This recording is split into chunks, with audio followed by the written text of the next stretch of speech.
Good morning, everyone, and welcome to a Saturday of racing here at Tampa Bay Downs. Today's first post is coming up in 35 minutes. We'll have scratches and changes in a few moments. But first, we ask you to please rise, if able, as we honor America with the playing of our national anthem.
And thank you, everyone. Once again, a pleasant good morning to you all. Welcome to day number 41 of our season here at Tampa Bay Downs. Festival preview day is upon us. The Sam F. Davis, the Suncoast, headlining a big 11 race card today here at Tampa Bay Downs. The main track is fast. We're back on the turf. The turf is good. The rail at 12 feet. The turf rail set at 12 feet for today's card. If you have your programs handy, let's go over today's overweights, scratches, and changes. Starting in today's first race from race 1, starts that early pick 5. Field of 12 on turf. Jockey overweight number 9, Feedalite Coyote is 1 pound over, +1 on the number 9, Feedalite Coyote in today's first event. Race 2 starts the early pick 4, the first of 4 pick 4s today. It's also the Martin's Italian Restaurant Jockey of the Month Award purse. We'll present that to Israel Rodriguez after the second. In race 2, scratch number 4, Oh What a Day. Number 4, Oh What a Day is scratched. Scratch the 4 out of today's second race. Race 3, the DeBello Racing Stable purse. Scratch number 2, Capiche. Number 2, Capiche is out. Scratch the number 2 out of today's third race. Race 3, scratch the 2. Race 4 starts at pick 4. It starts our stakes racing action. It's the 45th running of the Minoret Stakes, $125,000 guaranteed. It's also the University Club of St. Petersburg purse. And there are no changes in the Minoret. Race 5, the 46th running of the Suncoast Stakes. Kentucky Oaks points on the line for the first 5 finishers. Jockey change on the number 6 just a moment, please. Make the rider Cipriano Gill. Cipriano Gill rides the 6. Scratch number 7, Fly Life. Number 7, Fly Life is scratched. Scratch the 7 out of today's 5th race, the Suncoast Stakes. Race 6 starts the Ultimate 6. It's the University Club of St. Petersburg purse. Scratch number 9, Pass and Go. Number 9, Pass and Go is scratched. Scratch the 9 out of today's 6th race.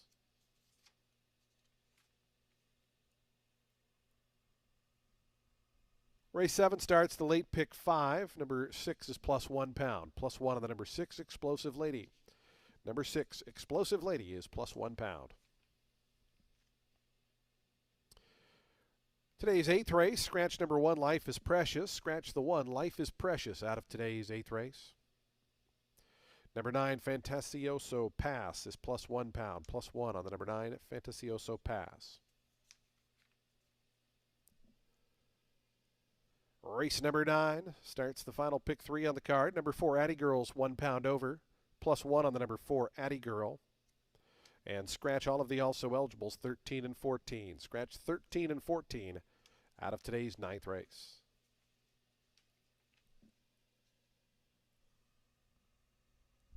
Race 10 is the 42nd running of the Pelican Stakes. Scratch number 4, Wound Up. Number 4, Wound Up is scratched. Scratch the 4, Wound Up out of today's 10th, the Pelican Stakes. And number 7, Beach Colt is +2 pounds. +2 on the number 7, Beach Colt in today's 10th. Our 11th and featured event, it's the Sam F. Davis Stakes, Kentucky Derby points on the line in race 11. We do have a rider change to be announced for the number 3, the Puma. The Puma will have a new rider. As soon as we get that information, we will pass it along to you. Again, at number 3, the Puma in the Sam F. Davis will need a new rider. Javier Castellano still riding today at Gulfstream Park. Those are your updated overweights, scratches, and changes. Today's first post here at Tampa Bay Downs coming up in just 30 minutes. Just a reminder, if you missed any of those changes, they will be scrolling along the bottom of your television monitor throughout the remainder of today's card.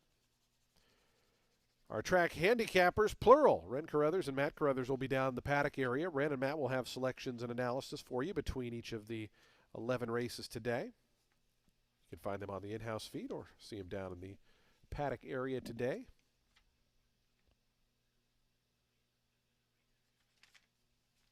Just a reminder, coming up next weekend is our 100th anniversary celebration. Hope you'll make plans to join us for that. Also, Thursday racing this week on February the 12th. So racing this coming week, Wednesday, Thursday, Friday, Saturday, and Sunday. But before that, it's Festival Preview Day. Sam F. Davis, the Suncoast headline, this great 11-race card. Back on the turf. Should be a great Saturday. We wish you the best of luck today with all of your wagers here at beautiful Tampa Bay Downs.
Attention racing fans. In today's second race, race number 2, do take note the number 5, Uncle Zeb, should be listed as a gelding in your program. Number 5 should be listed as a gelding in your program. That's in today's second race. Race 2, number 5 should be listed as a gelding.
Attention race fans, we do have that rider change in, the Sam F. Davis for the number 3, the Puma. Make the rider Edwin Gonzalez. Edwin Gonzalez will ride the number 3, the Puma, in today's 11th and final race, the Sam F. Davis again. Edwin Gonzalez will now ride the Puma in today's 11th race.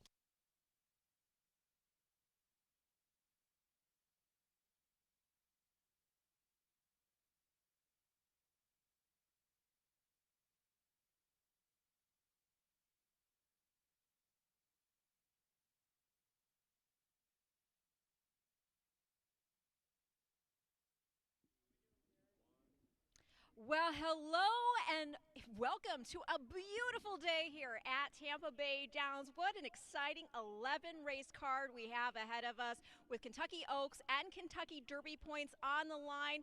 This card featuring, of course, the Suncoast Stakes as well as the Sam F. Davis. We also have the Minoret and the Pelican. It's action packed. We're going to get things started here with race one. It's also going to start our early pick five with a 16 claimer for 4-year-olds and up, set at a mile and the 16th on the turf. The 9, Fiddle Like Coyote, in here for Juan Avila. Going to be making a second off the layoff after a third place finish, beating just 2 3/4 lengths in off the turf 16 here, which was run over good ground back on January 4th. He hadn't raced since basically galloping in after backing out contention in a New York bred optional 45 and 2X at Belmont at the Big A. That was a good field though. The winner was Sounds Like a Plan, who next got the Shoto in the Mohawk, put up an 80 buyer figure. He'd also got beat a neck after setting the pace in the Woodhaven, and that was by Dream On. Septarian was second in there, and we just saw Septarian win here on the dirt yesterday. The third place, Ramblin' Wreck, next one out of that race, and it was an optional 45 at Aqueduct, put up an 87 buyer figure, so you get the idea. This was a very good field, and this boy was in that race off a fifth place finish in the Precious Passion at Monmouth. He got the lead that day, but that race, it's a mile and a half, and he did eventually tire. He'd won a New York bred allowance at Saratoga before that, and as for the record on the turf here, it is solid. In the money in 3 of 5, 2 of those being wins. Now those did come against fellow 3-year-olds, but the races in which he finished off the board, take in mind, that was the Grade 3 Tampa Bay Stakes, and when he got pressed into submission in an optional 32 N2X. So now in for 16 while making a second off the layoff, I think he should be respected. He's a horse who's been in against really tough company, and for a long time at that. I mean, just look at some of those company lines. You see the names of Spirit of St. Louis, Cagino, Rhetorical, Northern Invader. So again, respect. I think he can hang close to get first run if the speed does hook and cook in here. The 7, that is More Than Work. And for Callie Breen, comes in fresh, having last run 8th, beaten 5.5. That was after folding off the lead in an optional 12, starter 8 at Laurel, going a mile as the post time favorite. He had an inner draw, so was kind of pressed to have to go. He'd been better when coming from off the pace. That's what he did when running here last meet. He had just went from 4 starts over the track, but that score came from off the pace in at this level, and 2 1/4 lengths by 2 1/4 lengths. And then he ran in 2 starter 16 handicaps. He finished off the board in those, but in one of them, he had the far outside post and was only 3 1/4 lengths beaten in the end, and that's what really does matter, is the beaten lengths. In the other, he had the rail. He had some traffic troubles, and then the last time he ran here, he was drawn wide again, had a wide trip, was 7th, but again, beaten lengths, just 3 3/4 that day. Going to complete the top 3 at the number 4. That is Uncle Truly with Juan Arriagada. He's coming in off a layoff. He runs well fresh. Hasn't been on turf since getting beat 5 lengths by Eddie the Great in an allowance here, and after starting from a wide draw. He'd only missed by 3/4 of a length at the level to start prior to that, and he's the kind of horse who can stay within striking range, whatever the pace setup happens to be, and still have some gas to finish. And it's been a long, long time since he's run for the tag. So I'm going to go 9-7-4 to start the day and the early pick 5.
The horses onto the track, post parading for today's first race, a $16,000 claiming event for 4-year-olds and upward. They'll be at a mile and a 16th on the turf course. Turf listed as good, the rail at 12 feet. Full field of 12 set to go here. Number 9 is plus 1 pound, plus 1 on the 9. Race 1 offers daily double, exacta, trifecta, superfecta, and pick 3 wagering. We have a super high 5. We start the early pick 5. That pool already over $102,000. Still got 7 minutes to get involved. 7 minutes to post time, the start of Festival Preview Day.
2 minutes to post time. The horses are approaching the starting gate. Today's first race, the early pick 5 in 2 minutes. That pool now over 138,000 in the early pick 5. You still got 2 minutes to post time.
Approaching the starting gate, just 1 minute to post time. 1 minute.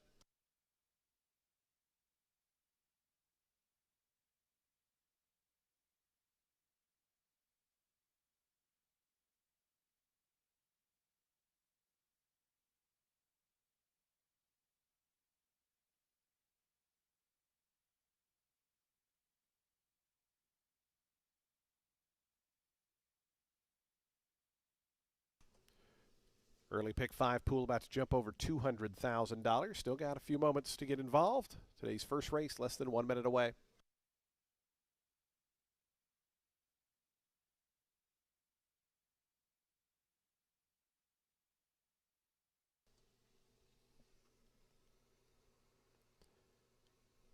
And the horses have reached the gate. It's post time. They're lining up now for today's opener, first of 11 here on Festival Preview Day.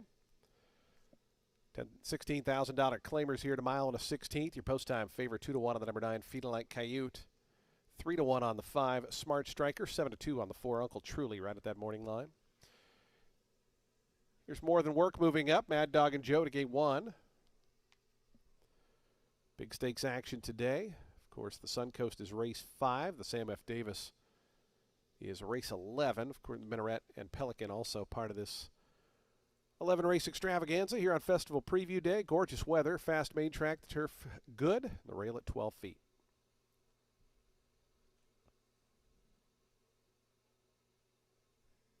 Here's Smart Striker coming up to gate 5.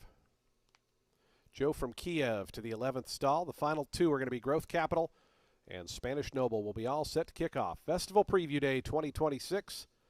Fast main track, a good turf course. Best of luck to all the horse players around the country on this Tampa card today. Spanish Noble goes in. They're in the gate. And the race is on Festival Preview Day 2026. Mad Dog and Joe from the inside gate was away well. Uncle Truly's flashing some speed and Feeding Like Coyote up on that early gallop as they go through the first 16th. Joe from Kiev from out wide starting to work over, but it is Mad Dog and Joe and Jose Ferrer to lead him by the wire the first time around. Joe from Kiev up on the outside puts a nose into second as Feeding Like Coyote going to sit third. Quismer's fourth, and the purple colors going to be 2 or 3 deep as they run into that turn. It's a length more back to Smart Striker. More Than Work. Uncle Truly gets down to the fence, saves all the ground as they run into that first turn. After that comes American Unity. Spanish Nobles racing in ninth. A length and a half more then back to Growth Capital in the 10th position. Looking for Roses and Cool Rags. They're the 2 at the back, and they're both about 12 lengths off this lead. 22.66 seconds. The opening quarter mile. It's Mad Dog and Joe, hounded by Joe from Kiev on the outside, and those 2 have quickly opened up 5 on Feeding Like Coyote. Quismer's right to that one's outside, racing in 4th. In and amongst horses, Smart Striker, Uncle Truly. They're racing 5th and 6th together. They're moving down at the inside. It's a length and a half more to Spanish Noble. After that comes American Unity. More Than Work is now back in ninth. 3 more to Growth Capital. Cool Rags is out of last, looking for Roses now the trailer. 46.18 seconds. They've been going quickly up top. Mad Dog and Joe had pressure from Joe from Kiev. Seems to have put that one away, a length and a half in front. But Smart Striker trying to get involved with Feet-Alike Coyote. They're now second and third toward the inside. Mad Dog and Joe brings them around to the top of the stretch. Feet-Alike Coyote to the attack on the outside. Smart Striker's third. Uncle Truly going to stay towards an inside path with American Unity as they have a final furlong left to go. Mad Dog and Joe. Here's Feet-Alike Coyote right down the outside. Smart Striker in between them. Far outside Spanish Noble's trying to rally. Feet-Alike Coyote hits the front lane, and Feet-Alike Coyote and Cipriano Gil to win the opener here at 2-1. Mad Dog Joe held second over Smart Striker. After that was Spanish Noble. Uncle Truly finished fifth.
Nine one 5-12. 9-1 5-12 the unofficial order. Feet-Alike Coyote the winner. Scoring here is your 2-1 slight favorite.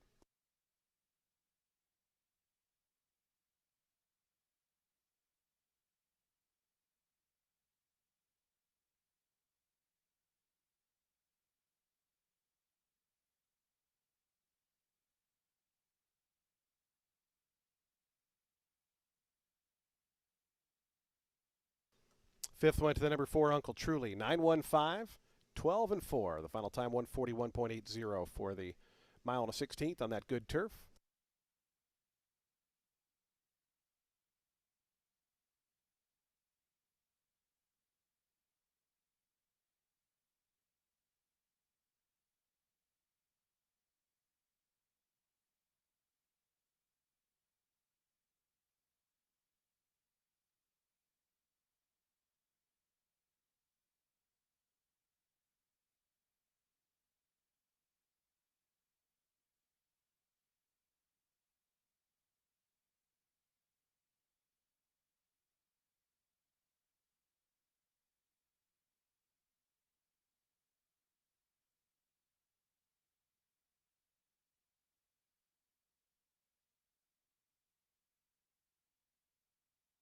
Results are official. Feet-Alike Coyote, $6.60 on the win.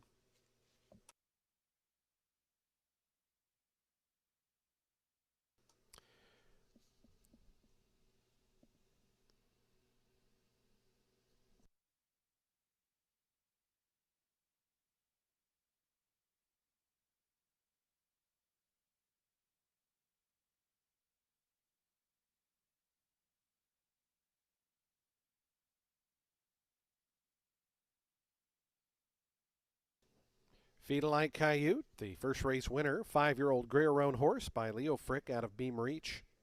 Bred in New York by JD Business Ventures, LLC. RT Racing Stable and Ablon Los Caballos, LLC are the winning owners. Juan Carlos Avila, the winning trainer. And Cipriano Gil aboard for the winning ride as the favorite scores here in the opener. Feet-Alike Coyote, your first race winner.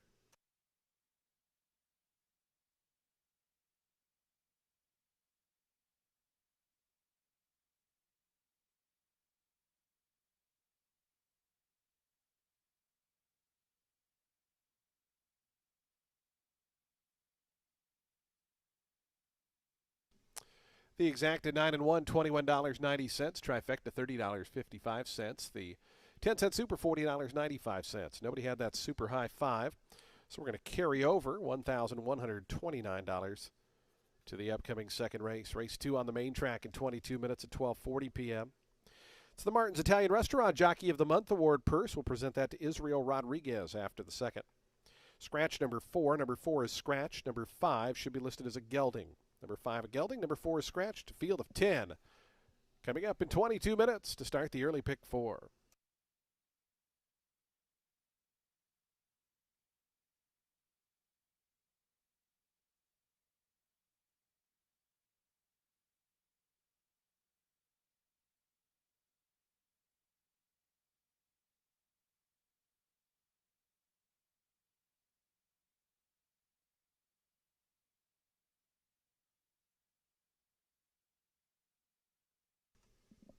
We did have a claim in the first race. Number 4, Uncle Truly, was claimed. Goes to Sabal Racing Stable. And trainer Darian Rodriguez. Darian Rodriguez claims the 4 out of today's first.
All right, race two. It's going to kick off today's early pick four with the main 25 for 4-year-olds and up, set at 6 furlongs on the main track.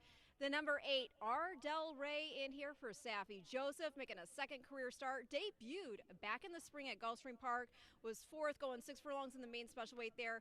It was a good field, as you would expect. 3 of the 5 to run back did so in the money, all 3 of them with figures in the 70s. One of them was a next out winner. That was the 5th place Keep On Moving, who folded off the lead, came back to score main special weight there, put up a 75 buyer. He later went on, by the way, to run 4th, well beaten, but 4th in the Sunshine Sprint. The actual winner of that main special weight, the Golden Gorilla, he won again 2 starts later, an optional 25 N1X by 8 3/4 lengths, and then ran 4th to Shaq Diesel in the Benny the Bull Stakes. The runner-up, that was Insurmountable. He won 2 starts later and then ran second in the Carryback Stakes. So, yeah, I think this boy could be mighty formidable in for 25 considering, and he also gets Irad Ortiz aboard. The 11, that is Playing with Fire, hasn't run since 2023. Had 3 starts back then against Florida-bred Maine Special Weight Company. I mean, you see he was in with the likes of Dickens, who was 3rd in the Grade 3 Sanford and 2nd in the Dr. Fager Stakes, to Ben Tornado. There's Shards in there, who got beat just a neck in the Indian Summer and just 2 1/4 in the Breeders' Cup Juvenile Turf Sprint. Was later 3rd in the Forego on Synthetic. Now, this boy Playing with Fire, he has since been gelded, and he now gets Lasix. Brady has been striking pretty precisely here at Tampa as well, so I think he's got to be well meant. And then the one, Yes, I'm Jess, in for Bowersock, who moves this boy to the main track for the first time. He's only run on Synthetic, and I just lost my place as I almost dropped my iPad. But yeah, he's only run Synthetic and Turf. He's finished in the money in 5 of the 7 career starts he's had. Pedigree has got plenty of dirt influence, so perhaps the drop in for 25 will make enough of a difference. The last 2 outings were Turf, and the first off the layoff, I mean, the pace was hot. It was a 5 furlong maiden optional 50, and he finished 4 1/4 off the winner after a wide trip. He was then stretched to a mile and didn't get off to a good start, so I'm going to ignore that one. And that's ultimately going to make my top 3. 8, 11, 1 in race 2, which again kicks off the early pick 4.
Fans, do take note the turf condition has now been upgraded to firm. The turf course now listed as firm.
Fans, do take note, jockey Joseph Ramos will be off of his mounts later today. He has mounts in races 9, 10, and 11.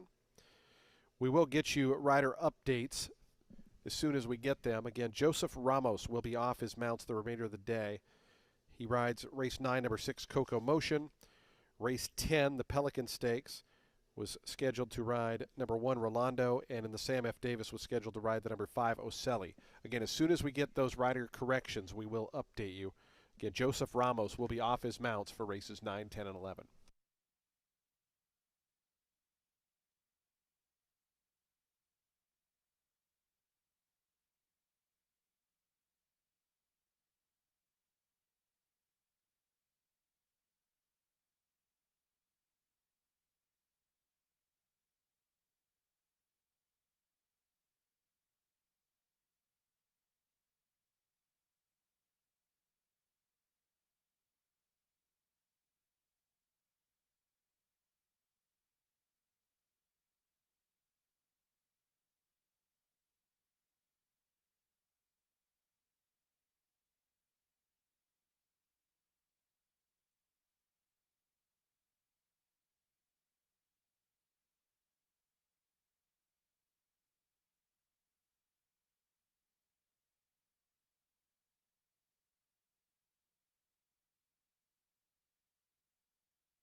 Onto the track for today's second race. Start of the early pick 4. It's the Martin's Italian Restaurant Jockey of the Month Award purse. Present that to Israel Rodriguez after the second. Field of 10 set to go 6 furlongs to maiden claiming $25 down to $20,000. Scratch the 4. Number 4 is scratched. Number 5 should be listed as a gelding. Number 5 is a gelding. Race 2 offers daily double exacta, trifecta, superfecta. We have a $1,129 super high 5 carryover. And we start the early pick 4. Post time in 5 minutes. 5 minutes to post time.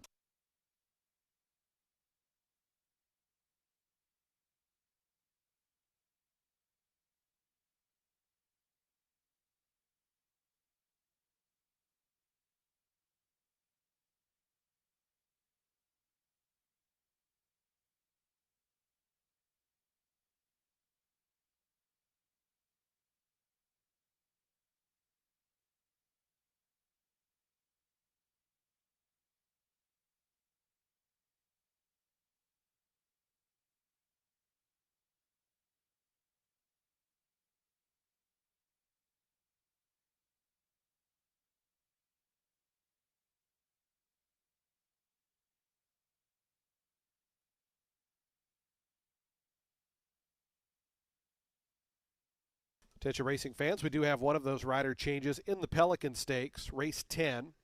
Number 1, Rolando, will now be ridden by Samuel Marin. Samuel Marin will ride the number 1, Rolando, in today's 10th race, the Pelican Stakes. Rolando, number 1 in race 10, will be ridden by Samuel Marin. Again, jockey Joseph Ramos off his mounts the remainder of the day. We're still looking for riders for the 9th and 11th. As soon as we get those, we will pass that along.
Two minutes to post time. Today's second race, the Bard's Italian Restaurant Jockey of the Month Award Purse, the early pick 4 in 2 minutes.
Approaching the starting gate, just 1 minute to post time, 1 minute.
And the horses have reached the gate. It's post time. They're lining up now for today's second, the Martin's Italian Restaurant Jockey of the Month Award purse.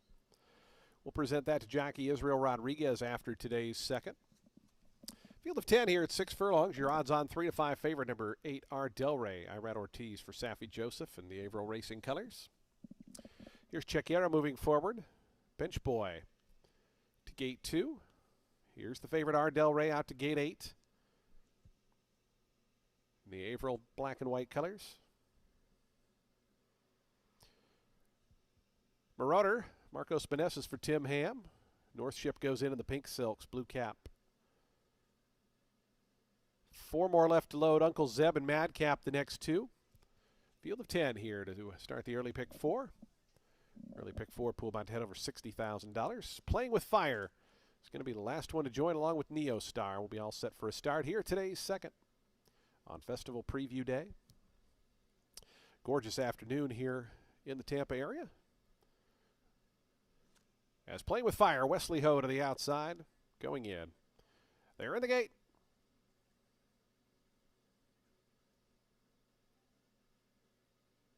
And the race is on.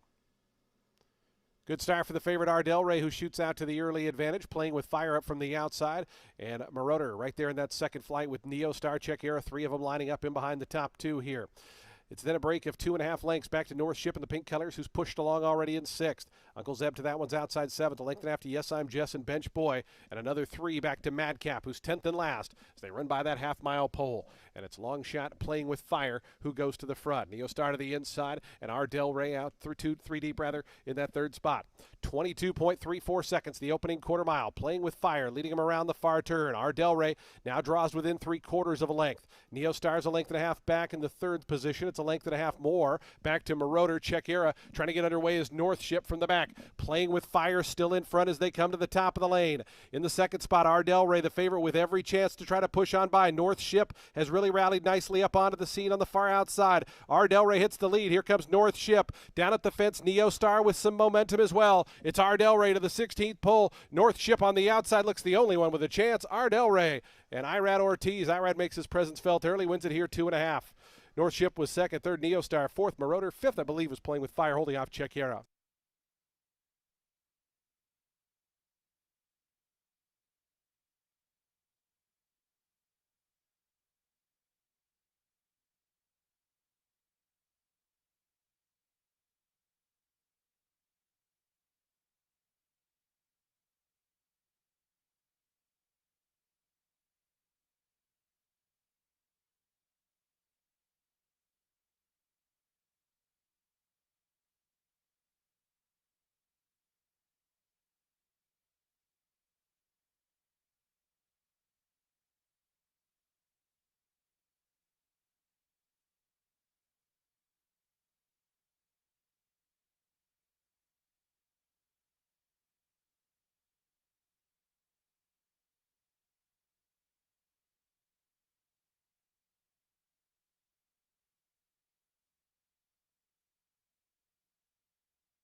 Still awaiting results to be posted here.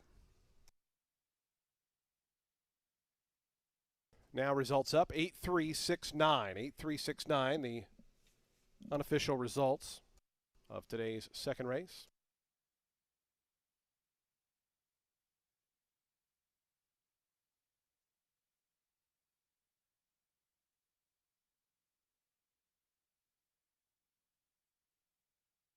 Fifth to the 11 playing with fire. 8-3-6-9 and 11.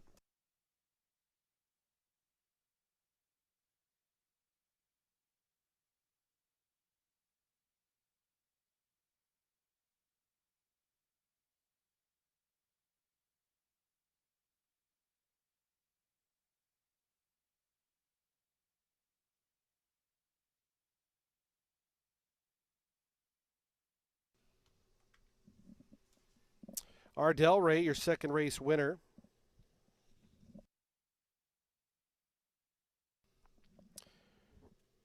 Ardell Ray, a 4-year-old bay gelding by Tiz the Law out of Conquest Angel, was bred in Florida by Ocala Stud O'Farrell and Sons LP. Averill Racing, the winning owner. Safi Joseph Jr., the winning trainer. Irad Ortiz Jr. aboard for the winning ride is the heavy favorite here. Ardell Ray wins today's second.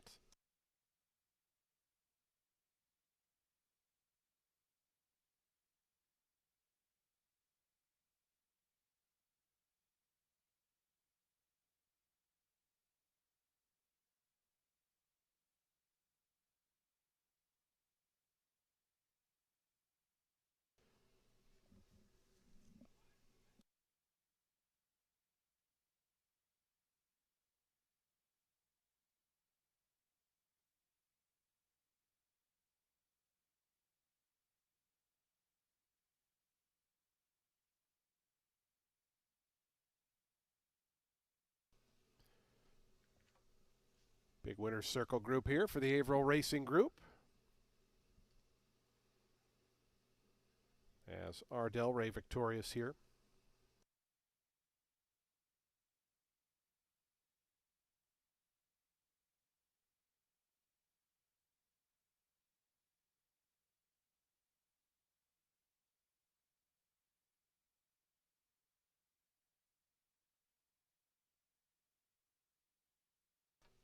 Prices on the board. The exacta $2.80. Trifecta $5.70. The dime super $4.68. Daily double $4.80. The high five $173. Today's third race is in 22 minutes. Race 3, the DeBello Racing Stable Purse. Scratch the number 2 Capiche. Number 2 Capiche is out. Scratch the 2. Field of 11 on turf. Again, the turf now firm for today's third race, the DeBello Racing Stable Purse, coming up in 22 minutes. We will have the Jockey of the Month Award presentation, the Martin's Italian Restaurant Jockey of the Month Award, coming up in the winner's circle here in just a couple of moments.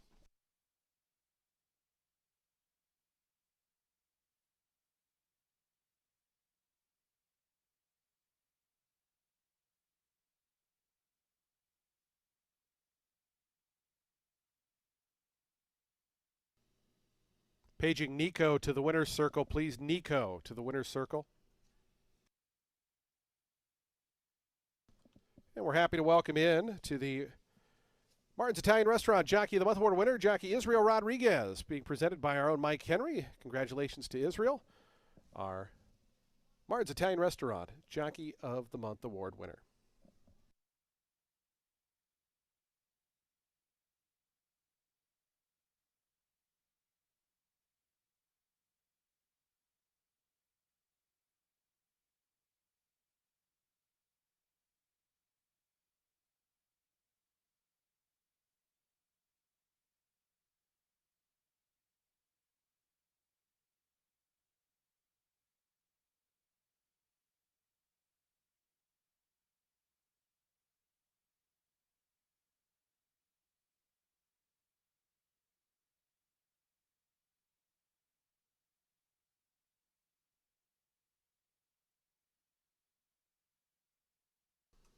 There was a claim in today's second race. The winner, number 8, Ardell Ray, was claimed. Goes to owner-trainer Juan Arriagada. Juan Arriagada claims the winner.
Matt Carruthers. Hey! Hi. Where have you been?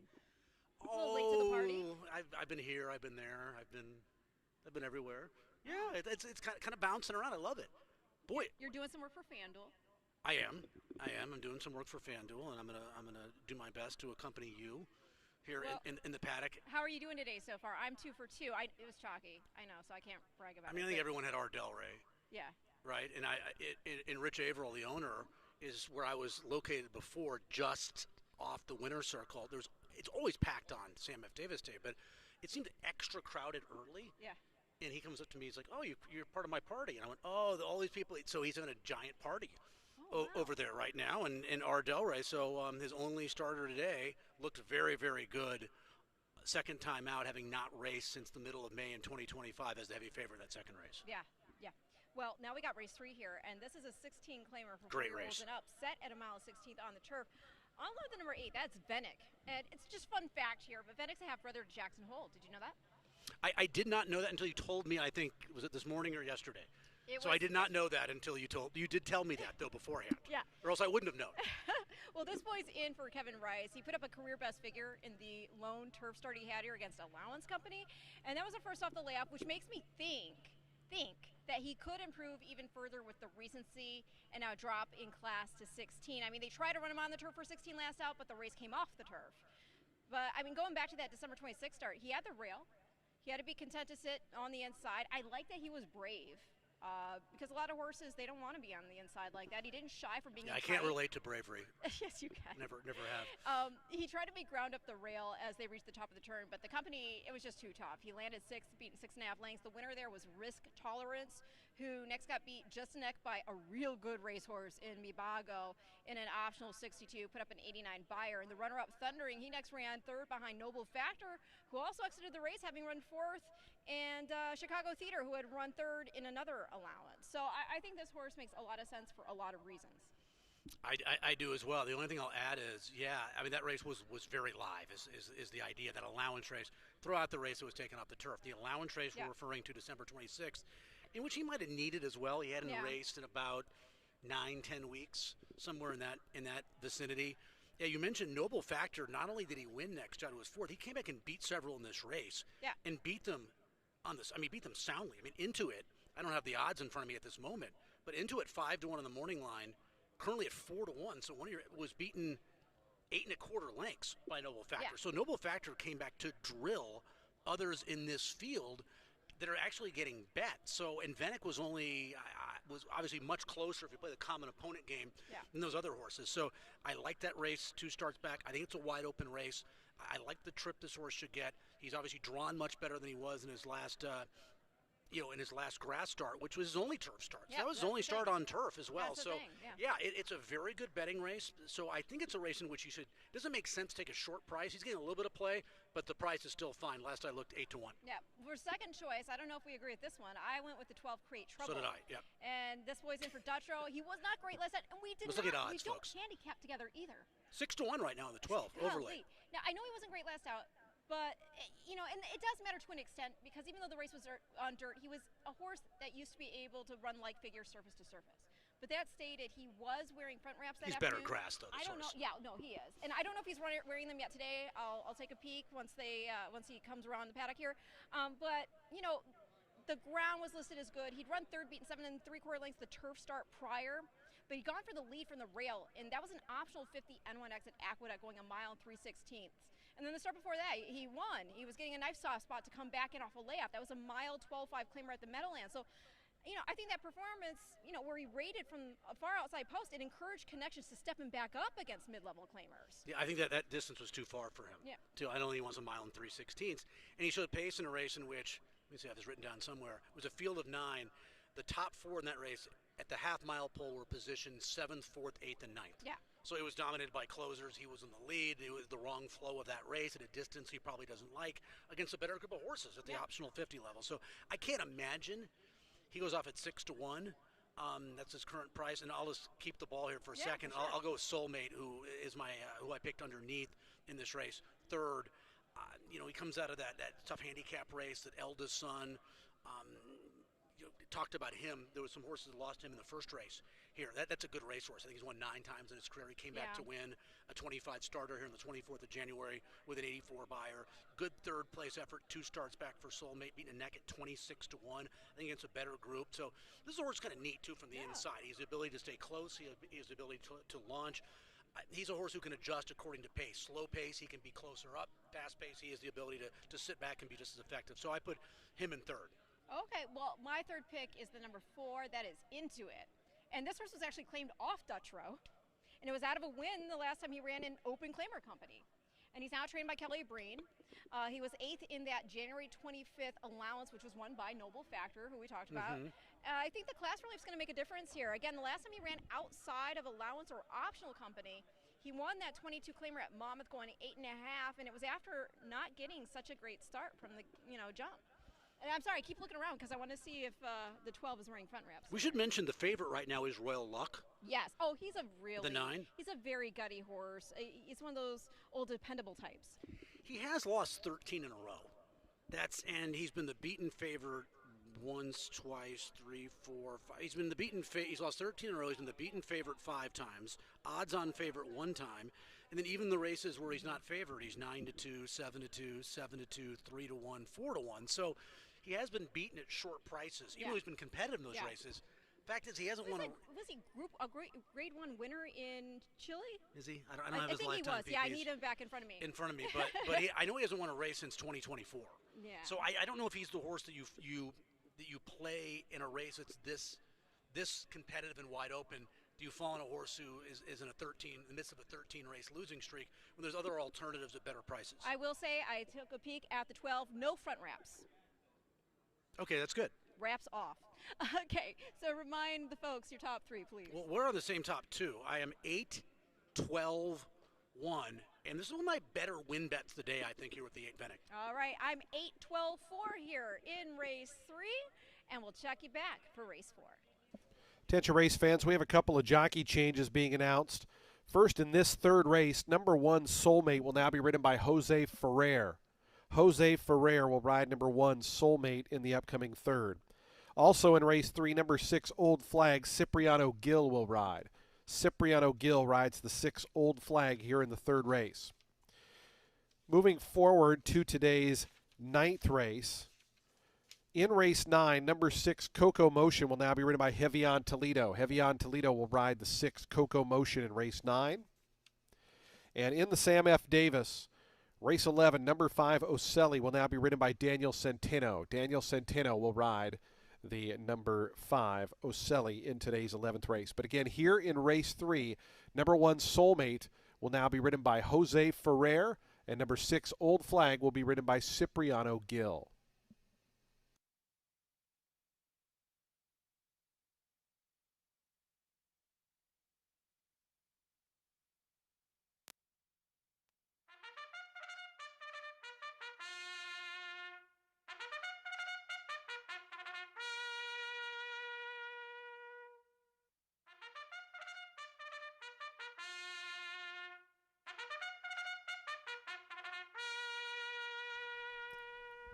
The horse is onto the track post parading for today's third race, the DeBello Racing Stable Purse.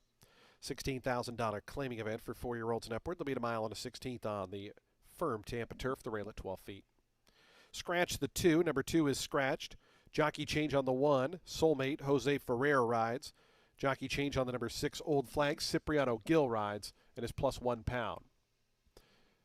Race 3 offers daily double exact, the trifecta super, pick 3, super high 5 wagering, post time in 5 minutes.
Again, ladies and gentlemen, a reminder, in this third race, number 1, Soulmate Jose Ferrer rides.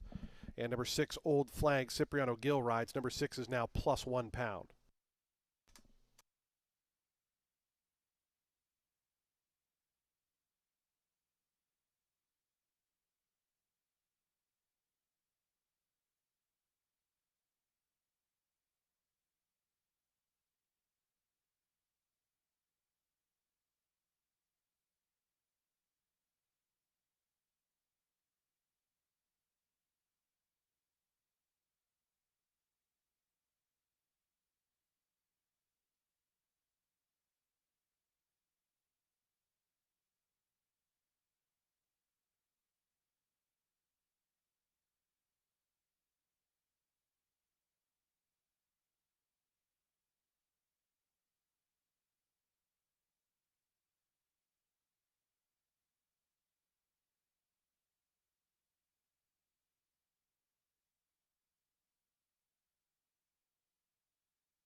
Two minutes to post time. Today's third race, the DeBello Racing Stable Purse, coming up in just 2 minutes. 2 minutes to post time.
Approaching the gate, 1 minute.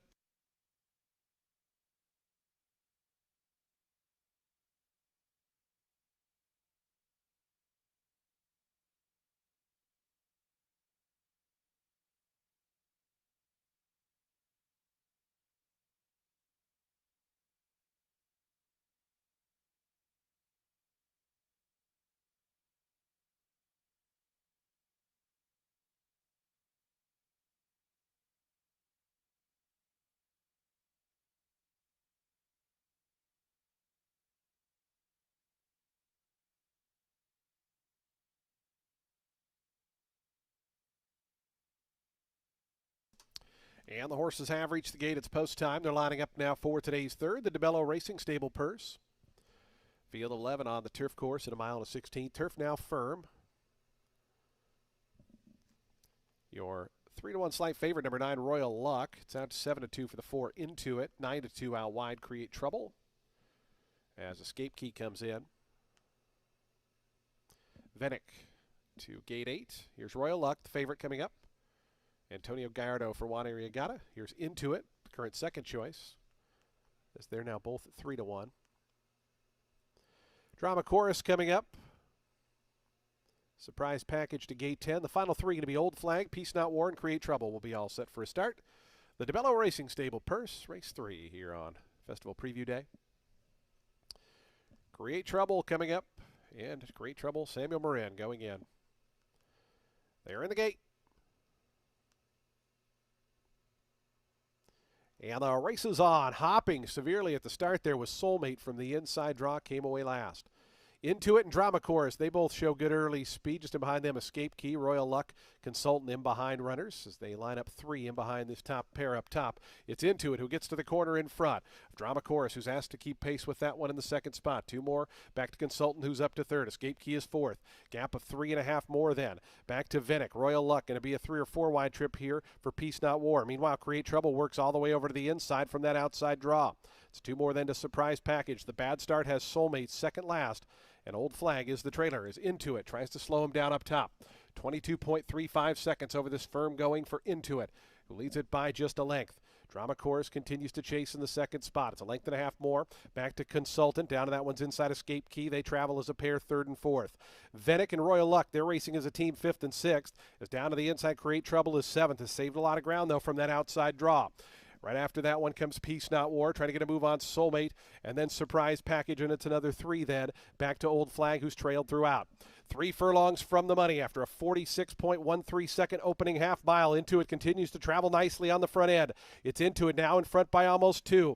To Drama Chorus, who's pushed along to go after that one. Royal Luck looping up 3 deep on the outside. Vinnick's between horses down at the fence. Escape Key. Create Trouble now going to wheel to the outside. Is Into It. Spins him in. It's Into It off the turn by 2.5 now to Drama Chorus. Royal Luck down the far outside. Create Trouble. A final 1/8 of a mile to go. Into It. That lead still strong at 3.5 lengths. Drama Chorus, Create Trouble down the far outside. It's Into It. Luis Rivera Jr. Into It. Going to take him on a merry chase all the way at 4-1. Won it by 2.5 in the end. Second was close. I think Drama Chorus held on over Create Trouble. It is a photo there. After that was Vinnick and Royal Luck.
Four, 5, 12, 8, and 9. 4, 5, 12, 8, and 9. The unofficial order, 141.95 seconds.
Results are now official. $10.80 on the win for Into It.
Your third race winner is Into It.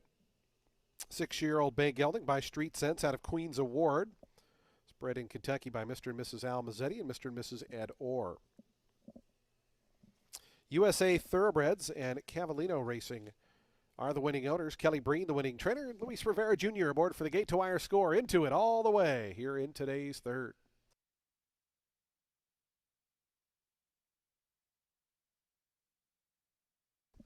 Race 3, the DeBello Racing Purse. Happy to welcome Joe DeBello into the winner's circle along with Kathleen O'Connell, members of Team DeBello.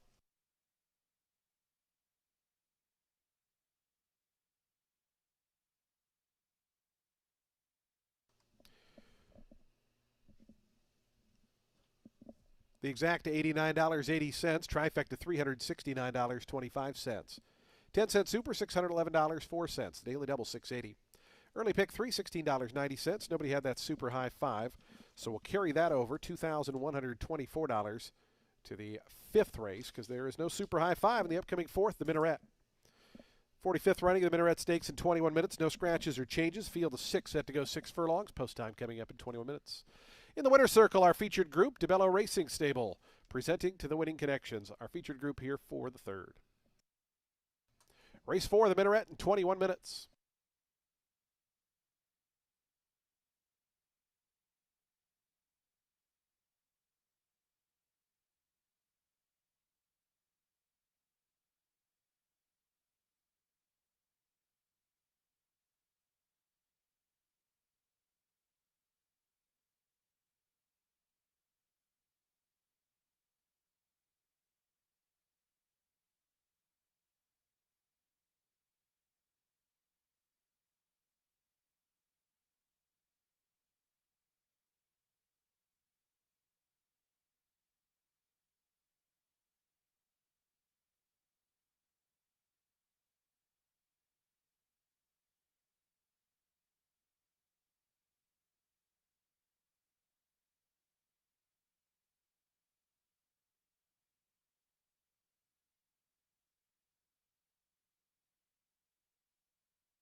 Fans, don't forget to head down toward the winner's circle and visit our friends Run for the Ribbons. They're having a 50-50 sale throughout the afternoon. They'll draw the winner before the last race. Again, Run for the Ribbons, part of our Thoroughbred Aftercare partnership here at Tampa Bay Downs, doing a 50-50 raffle down near the winner's circle throughout the day. Again, the winner will be drawn before the last race.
Got to give a shout out to Luis at Tampa, giving out the winner of race 3. Well done. Into it, and wow, the turf course. That horse put up some pretty hot fractions and was able to maintain. Yeah, I mean, Speed, I think, usually does well over this turf course, maybe even more so than the main track. We saw the first race, the pace setter take pace pressure and still hold on for a second. Yeah, Mad Dog and Joe at 12-1 nearly went wire to wire despite pace pressure, as you mentioned, in fast fractions. We have a wire to wire winner at a little price on the grass in race number 3, and that takes us to our first of 4 stakes races That's today. right. We also have a pick 4 starting here, and it's with the Minoret Stakes for fillies and mares 4 years old and up, set at 6 furlongs here on the main track. You and I mean, we've got the same top 2. We're a little flip-flopped. I'm going, and Luisa's as well, with the number 4, Ms. Bucaro. She, like Mystic Lake, they're coming out of the Sugar Swirl. I thought Miss Bucaro was super game. I mean, she looked full of run. She wanted to go up the inside of Mystic Lake, who was out there on the front. She got in tight, had to check back. It looked like she and Mystic Lake actually sort of rubbed each other a little bit. But she kicked back on when asked. She rallied up the rail, drew off to a length and a half win there with Irad Ortiz aboard, who is back aboard today. And I also do love Bucaro's on this racetrack especially. And this girl has experience here. She ran second on debut to a really nice filly in Dream Concert, and then won a maiden special weight here by 4. I mean, look at the records of these horses. You're going to see this throughout the day. Horses that just win races at high percentages. Mystic Lake's 11 for 21. Just go through the field. It doesn't take very long. Summers are coming. 7 for 28. I think she has the worst win percentage in the field, and it's She's really my third good. Pick. It's 25%. 5 for 17, Long Gone Sally. Ms. Bucaro, 10 for 19. Admiral Hopper, 7 for 19. Sandy's Garden, 7 for 20. I mean, these are horses that win percentages between 35 and over 50 for the most part. I'm going to go back to Mystic Lake. I know she disappointed a little bit in the Sugar Swirl. She needed one, right? Yeah, she hadn't raced in about 90 days. I think she needed it. She's obviously proven here at Tampa where she's 2 for 2. You get the rail, you get Pratt. I think she's going to be on the front end.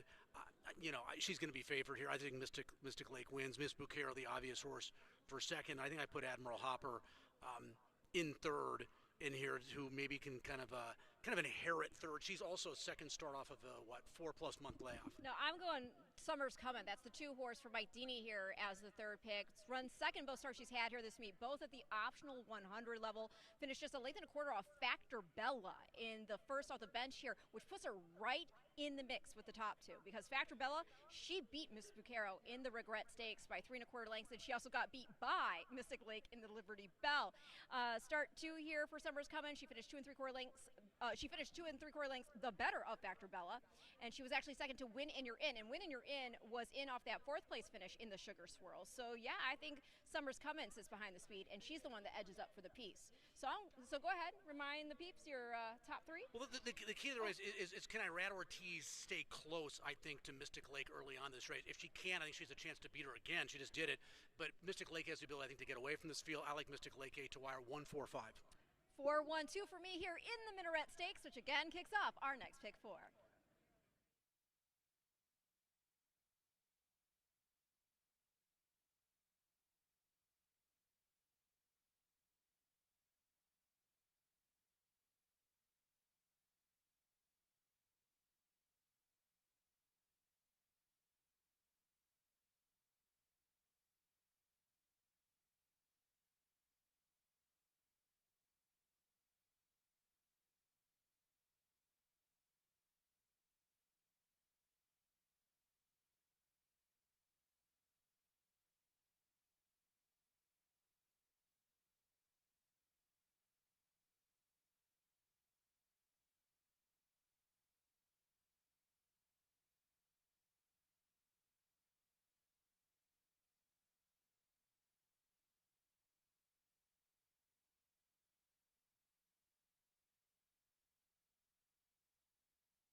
The horses onto the track post spreading for today's fourth event. It's the 45th running of the Minoret Stakes. Fillies and mares, 4-year-olds and up at 6 furlongs.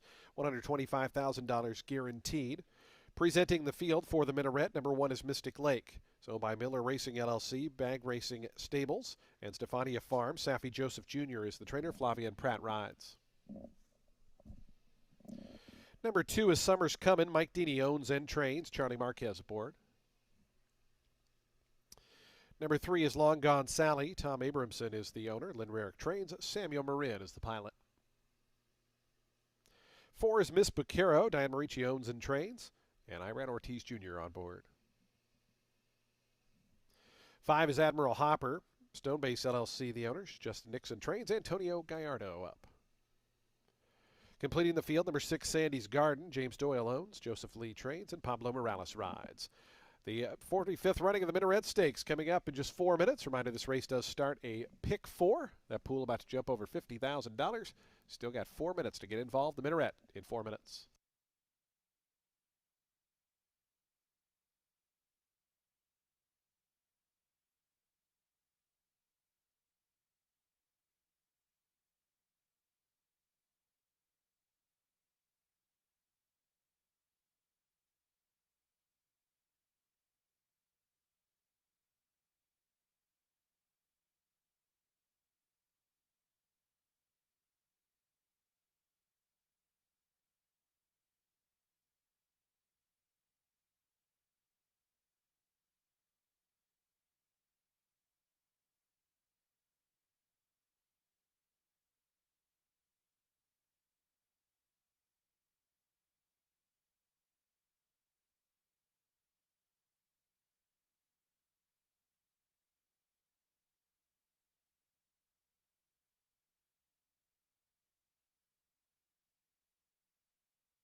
Two minutes to post time. Today's fourth race, the 45th running of the Minoret Stakes in 2 minutes.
The horses are now approaching the starting gate. Today's fourth race field. The Minoret Stakes is in 1 minute.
And the horses have reached the gate. It's post time. They're lining up now for today's fourth, the Minoret Stakes. Field of 6 here at 6 furlongs. Here's Mystic Lake, the 4-5 favorite loading in. Miss Bacaro is at 6-5. Those two dominating the wagering here. 9-1 on Sandy's Garden, your third choice. Here's Long Gone Sally. It's been a tremendous claim at this meet here for the Linraric Barn, Tri-Stakes Company today. Miss Bacaro, Irad Ortiz Jr. Admiral Hopper to gate 5. And Sandy's Garden to complete the line. The Minoret Stakes, 45th running of this sprint. Here on Festival Preview Day. It's a gorgeous afternoon here in Oldsmar. They're in the gate.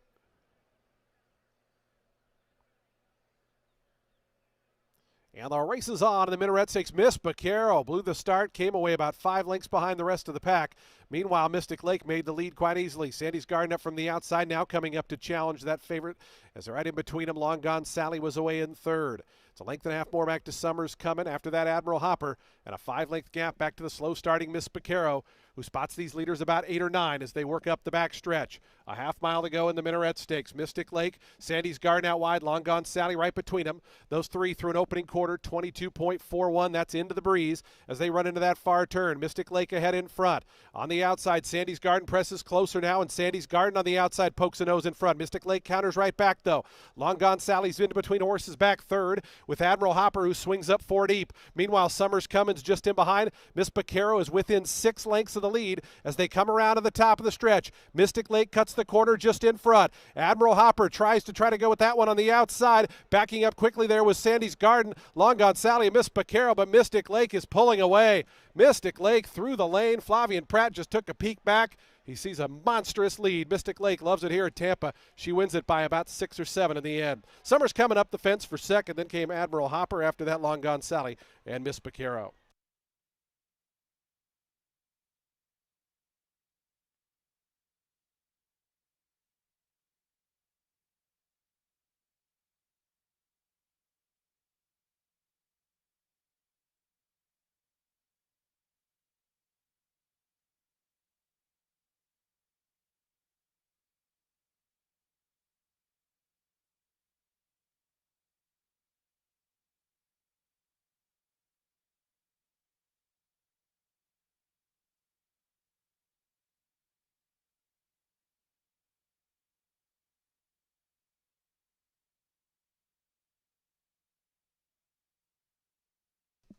.34 the final time. 1, 2, 5, 3, and 4. 3-5 favored Mystic Lake, the winner. Second to the 2, Summers Coming. Third, number 5, Admiral Hopper. Fourth, number 3, Long Gone Sally, and Miss Bacaro finished 5th. 1, 2, 5, 3, 4 unofficial. Please hold all tickets.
Mystic Lake, your Minoret Stakes winner, 2026. She's a 5-year-old dark bear brown mare by Motown out of Salty Soul, was bred in Florida by Peggy Costanzo. Miller Racing, Bag Racing Stables, and Stefania Farms are the winning owners. Safi Joseph Jr., a training double, and jockey Flavian Pratt aboard for the winning ride as Mystic Lake, $3.40, your favorite scores in the Minaret.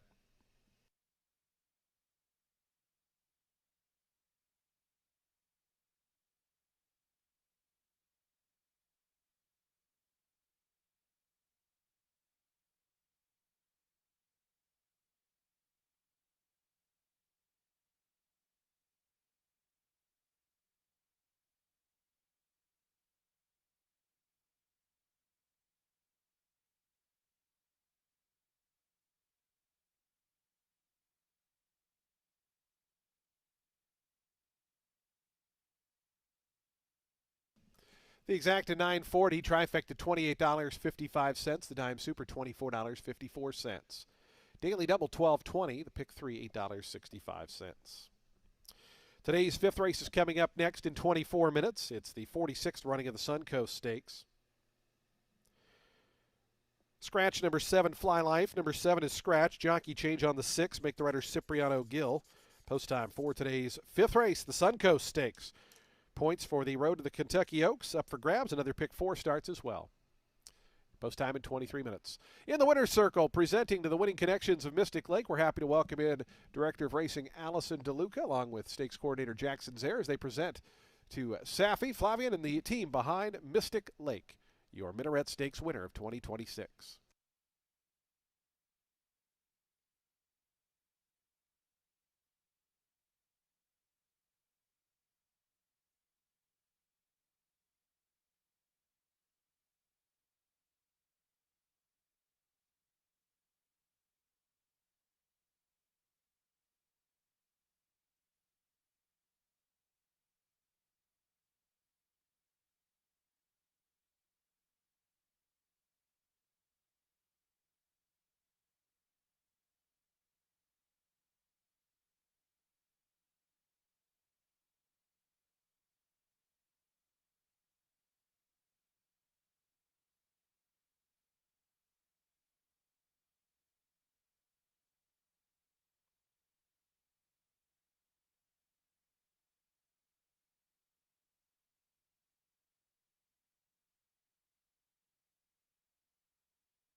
Mystic Lake gets it done in the Minoret. Yeah, Mystic Lake cashes big time. It's a Mystic Lake is a casino near where I'm from in Minnesota. Mystic near here, I Park. think, missed the break there. But. She did. I mean, on paper, in the better, so it was a 2-horse race. So it's a 2-horse race, and one of those two walks out of the gate. It's gonna be tough to beat the other horse. And Mystic Lake won by what she chooses. That margin was somewhere in the 7 or 8 length range. Yeah, very impressive. Now race 5 is going to kick off another pick 4 with the Suncoast Stakes. This is for 3-year-old fillies set at 1 mile 40 yards on the main track, and it is a points race toward the storied Kentucky Oaks. We've got 20 points to the winner here. 10 to second, 6 to third, 4 to fourth, and 2 to fifth. Now, we've seen some stellar fillies come through this race. Lacara last year, Power Squeeze in 2024, the home team ticket with Dreaming of Snow in 2023 for Bennett and Camacho, and Nest back in 2022 for Todd Pletcher. And Nest, who would go on to earn over $2.1 million and Eclipse champion honors for Pletcher, and Mike Rapoli won the Suncoast off a win in the Grade 2 Demoiselle. This year, the connections have the number 3, Zany, who was 2 for 2 after winning the Demoiselle by 8.5 lengths. She's already got 10 points on the Oaks leaderboard. And by the way, got to tell you this, too. Yes, she was yes. bred by my friends at DJ Stable. Oh, that's right. Yes. John and Len, the John Greens. And Len. And Mike's been friends with Len, with the Greens for a long time. And it's cool because the mare, Mo Green, a daughter of Uncle Mo, who is, Mike's champion with Todd Pletcher. Speaking of Mike, I'm supposed to be talking to him here in a few minutes. Can I do this? Paging Mike Rapoli. Mike Rapoli, please check into the paddock. Mike Rapoli to the paddock. Will that help, you think? It could. Okay. It could. Okay. But, I mean, the DJ team, they really understand pedigrees and breeding. And here with Zany, you see a brilliant combination of stamina and brilliance. She won the debut at Gulfstream by 6.5, took it by 6.5 lengths, and granted, just a 5-horse field. And Demoiselle, that's at 9 furlongs, and that was just a field of 6, but it's the way she did it so easily. I mean, the pedigree wants 2 turns, no doubt. She's by American Pharoah, Hall of Famer, Triple Crown champion, Grand Slam champion, and then again out of Mo Green by Uncle Mo. But then you also do have dashes of brilliance in the pedigree beyond that, which has gifted her with this wonderful balance of speed and stamina. She wasn't even favored in her debut. I mean, she was 2-1 second choice in that 5-horse field. Wow, you got like 640 or something on Zany in her debut in a short field, and she won like a good thing by 6.5. Then it's impressive. I don't even care who you're facing. It's great. It's a Grade 2 race, a Demoiselle. Yeah. You win by 8.5 off of just one 6.5 furlong race, going 2 turns at 9 furlongs in the second start of your career. You mentioned Nest for Rapoli, who had that brilliant 3-year-old campaign that began here in the Suncoast. That was her 3rd start. That's obviously a big advantage than going 1.1 miles versus Zany, who only had that 1 start. So she's going to be very difficult to beat in this race. Biggest competition's got to be the Brad Cox filly, right? Life of Joy? I would say Life of Joy. Pratt looking to go back-to-back. Won the first 2 starts of her career. Won the Rags to Riches nicely, going 2 turns at Churchill. Already on the board for the Oaks. Yeah, good call. And then you lose to Bella Ballerina, who I think is a lightly raced, undefeated filly in her own right. She's 2 for 2 in her career. So, yeah, the blinkers come on, Life of Joy, filly by Gunrunner. And, yeah, they seem to kind of have similar running styles. I think Zany might be a little bit quicker, but Life of Joy does put the blinkers on. So it'll be interesting to see where these horses are laying early on in this race. And, you went back to talking about, the Goldenrod. Also want to mention that Atropa had rallied for second in there. And Atropa went on to get beat just a half length in the Silver Bullet Day, put up a 79 buyer figure. So, yeah, really good company she's been in with. I would also say this, though. Don't ignore the other Pletcher filly. What is she on the board right now? 4, Cadabra. Because I put her 3rd. I did, too. I think she could show improvement here. She's getting 2 turns on this track. She's shown speed in all 3 starts she's had, all sprints. And she ran second to a really good filly in Lenny Lou in the slop on debut. Lenny Lou, as you know, went on to win 37-1. Zany is 1-9. Yeah. I mean, Lenny right Lou, now. this filly that she lost to on debut, talking about Cadabra, she went on to win the Royal Palm Juvenile, ran 3rd in the Queen Mary at Ascot, won the Desert Vixen, beat the boys in the Hollywood Beach, and got beat only 5 lengths in the Juvenile Turf Sprint. That's who Cadabra was in with on debut, okay? Cadabra herself then won that 5-furlong main special weight at Belmont at the Big A. That was a short field, not super formidable, but then, she was that speed and fade off the layoff going 6.5 furlongs. The winner there, that's a nice filly, Holland Drive. She next finished 4th in the Grade 3 Ford Gal. And the 6th place, that was Mo Hijinks. Next one, a 35 claimer by 3.25 lengths, put up a 72 buyer figure. So the thing with this filly, I just think she's going to be better here, second off the bench, and getting to stretch out on this surface. Her mom could route. Yeah, I mean, she's fast. I mean, she has the potential to get the lead in this race. That's always a good position to be in a race. And as you mentioned, she needed that last start. It was her first start in 8 months. So you stretch out, you get the lead, you're second off an 8-month layoff, and you're bred to handle the 2 turns by good magic. Have a Malibu Moon mare. So and you know there who's are in the things to family like. too? Awesome Maria, who Todd also trained. Wow. Okay. Yeah. Right now, in the show pool, there's 48,000. I'm looking at 43,000 of that on Zany. So the bridge jumpers are out right now on Zany. So many really needing her to finish, if not first, second, or third. Okay, wow. I see a great group assembled in the paddock there. I see Charlie O'Connor in the paddock. I don't know if you can hear me, but I see him. We have a microphone. He can probably hear you, I think. Yeah. No, he didn't turn around. No. He's facing the other way. But that's okay. Charlie O'Connor in the paddock. So we are on the same 3 horses here. Yeah. I mean, come on, 1 to 9, and I don't know if any horse deserves to be 1 to 9, but Zany deserves to be a heavy favorite, which she is. 3-5. Zane in the membrane. No. Yeah, 3-5-4 for me. All right, so 3-5-4 for me as well here in the Suncoast Stakes, which again is going to kick off our next Big 4.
The horses onto the track post-printing for today's fifth race, the 46th running of the Suncoast Stakes.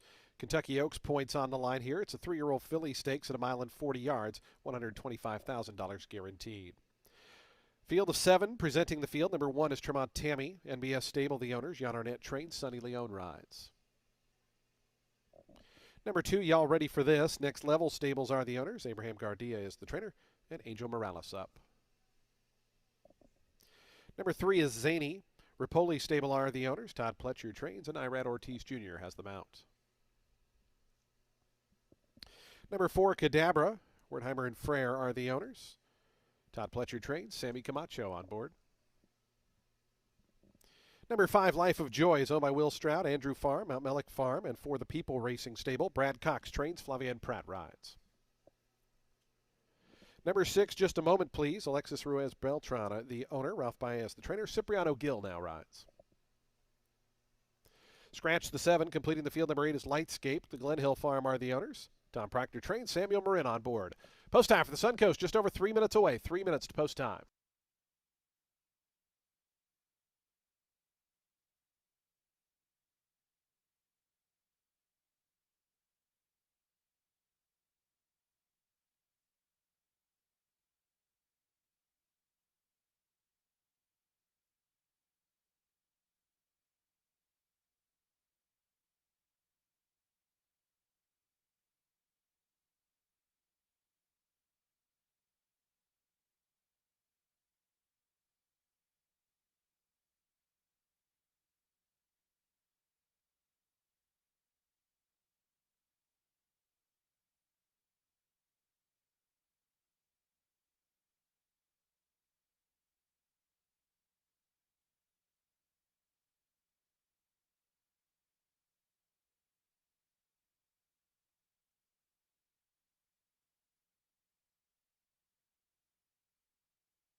Two minutes to post time. The Suncoast Stakes in 2 minutes.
The horses are approaching the starting gate. The Suncoast Stakes field just 1 minute away.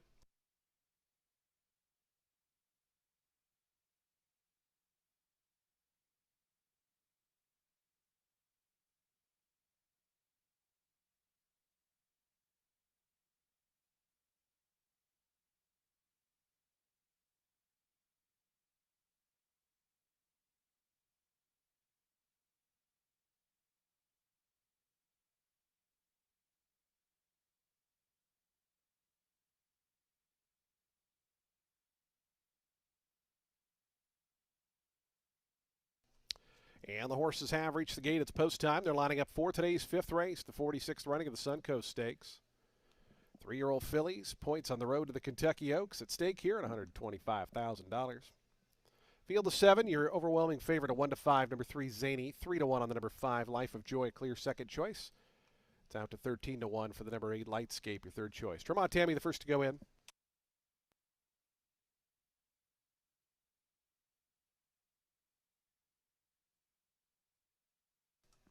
Here's the big favorite, Zany, 1-5 as they load in. Irad Ortiz for Todd Pletcher in the Rapoli colors. Cadabra, the other Todd Pletcher, Sammy Camacho on board. To gate 4. Here's Life of Joy. Flavian Pratt, clear second choice. 5-2 now on Life of Joy.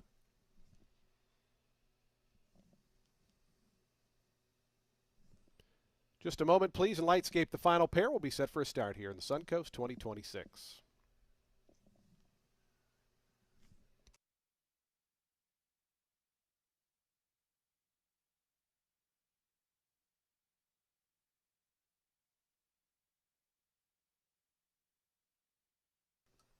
Lightscape to the outside, coming up. And Lightscape going in. They're in the gate. And the race is on in the Suncoast Stakes. Life of Joy hesitated a little bit to start, came away slowly. Good start for Cadabra, who goes right out to the front, up from the outside. Lightscape, just a moment, please. They're going to be forwardly placed as Zany's going to tuck in behind them and try to work out a path or two, but Life is Joy having none of that. Going to try to hold that one. As Zany's in a bit of a tight spot going by the 7/8, Tremont Tammy works to her inside. Y'all ready for this? The early trailer. The 6 of them only separated by 3. As they work through that first turn, it's Cadabra the leader by a neck. Just a moment, please, on the outside, second. Lightscape out 3 deep in the third spot with Tremont Tammy to the inside. Zany in and amongst horses is 5th right now, only 2 off the leader. Then comes Life of Joy, who moves to the far outside, and Life of Joy going to make an early decisive move here going up the backstretches. The pace is not very quick to develop. 24.89 seconds for that opening quarter mile. So they race with 4.5 furlongs to go in the Suncoast Stakes. Cadabra's the leader by a neck. On the outside, just a moment, please. Life of Joy now. Zany moves to her outside, so Zany going to be caught out about 4 paths wide as they run to that far turn. Tremont Tammy's back 5th with Lightscape, and it's another 2 then back to y'all ready for this. 49.55 seconds was the opening halftime. Cadabra's still there, but Life of Joy moving 2 wide, and on the far outside, Zany looms just to their outside as they wind around the far turn. Life of Joy, Cadabra, and on the outside, Zany. These 3 across the course as they come by the quarter pole. That trio's pulled 5 lengths ahead of just a moment, please, as Zany and Life of Joy come after Cadabra at the top of the lane. 3/16 to go in the Suncoast. Zany on the outside. In between horses, Life of Joy. Cadabra still battling away at the fence. Zany's just in front of Life of Joy. Cadabra back to 3rd on the inside. A final 16th to go. It's Zany lugging in sharply there. Zany ducked in, but is plenty good enough to win the Suncoast under wraps. Won at 2.5 in the end. Life of Joy was 2nd. 3rd was Cadabra, and 4th. Just a moment, please.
3, 5, 4, 6, and 1. Zany at 1 to 5, the winner. Final time 140.56 seconds.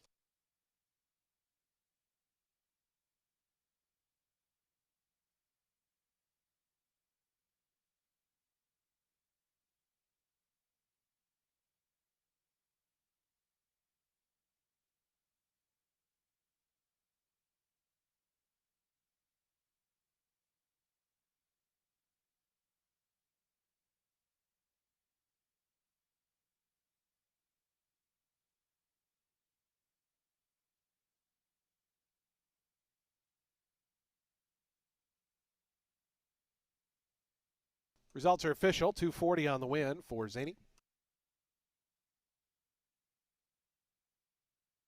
210, 210 for the place and show.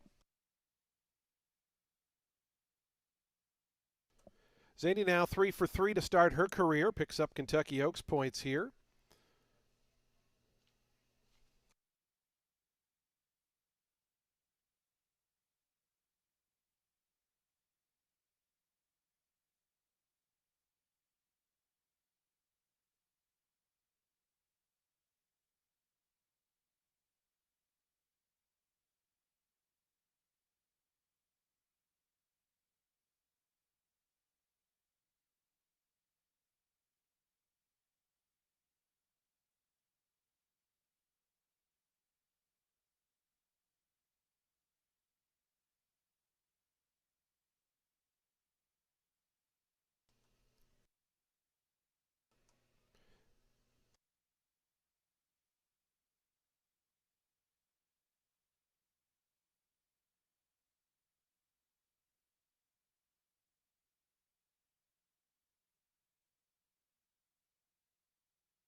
Zany posing out on the track here for today's 5th race, the Suncoast Stakes. 3-year-old Chestnut filly by American Pharoah out of Mo Green was bred in Kentucky by DJ Stable. Rapoli Stable, the winning owners. Todd Pletcher, the winning trainer. Irad Ortiz Jr. Board for the winning ride, so riding double for Irad. As Zany picks up Kentucky Oaks points and remains unbeaten in 3 career starts now, takes the Suncoast Stakes 2026. Here's Zany into the winner's circle.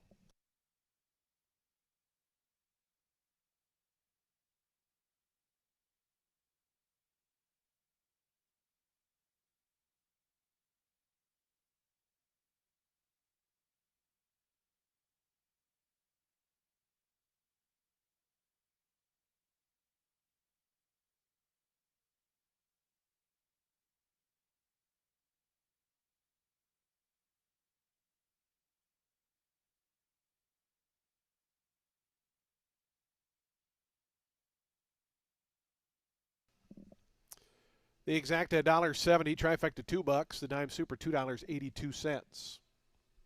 Daily double $2.20, the pick 3 $9.85, pick 4 $12.10. Early pick 5 $42.80, the high 5 $91.40.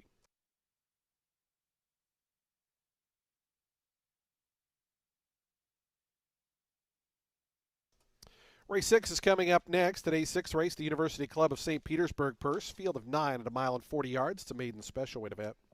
Scratch number 9, pass and go. Number 9 is scratched. Field of 9 remain in. We'll start the ultimate 6. There's 15,537 in the jackpot carryover. It starts in today's 6th race in just 20 minutes.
Trophy presentation coming up in the winner's circle as we welcome the winning connections of your 2026 Suncoast Stakes winner. Margot Flynn presenting to the winning connections of Zany, your Suncoast Stakes winner. Congratulations.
All right, Zany gets it done in the Suncoast Stakes on her way, picking up another 20 points toward the Kentucky Oaks, bringing, I believe, her total to 30 altogether.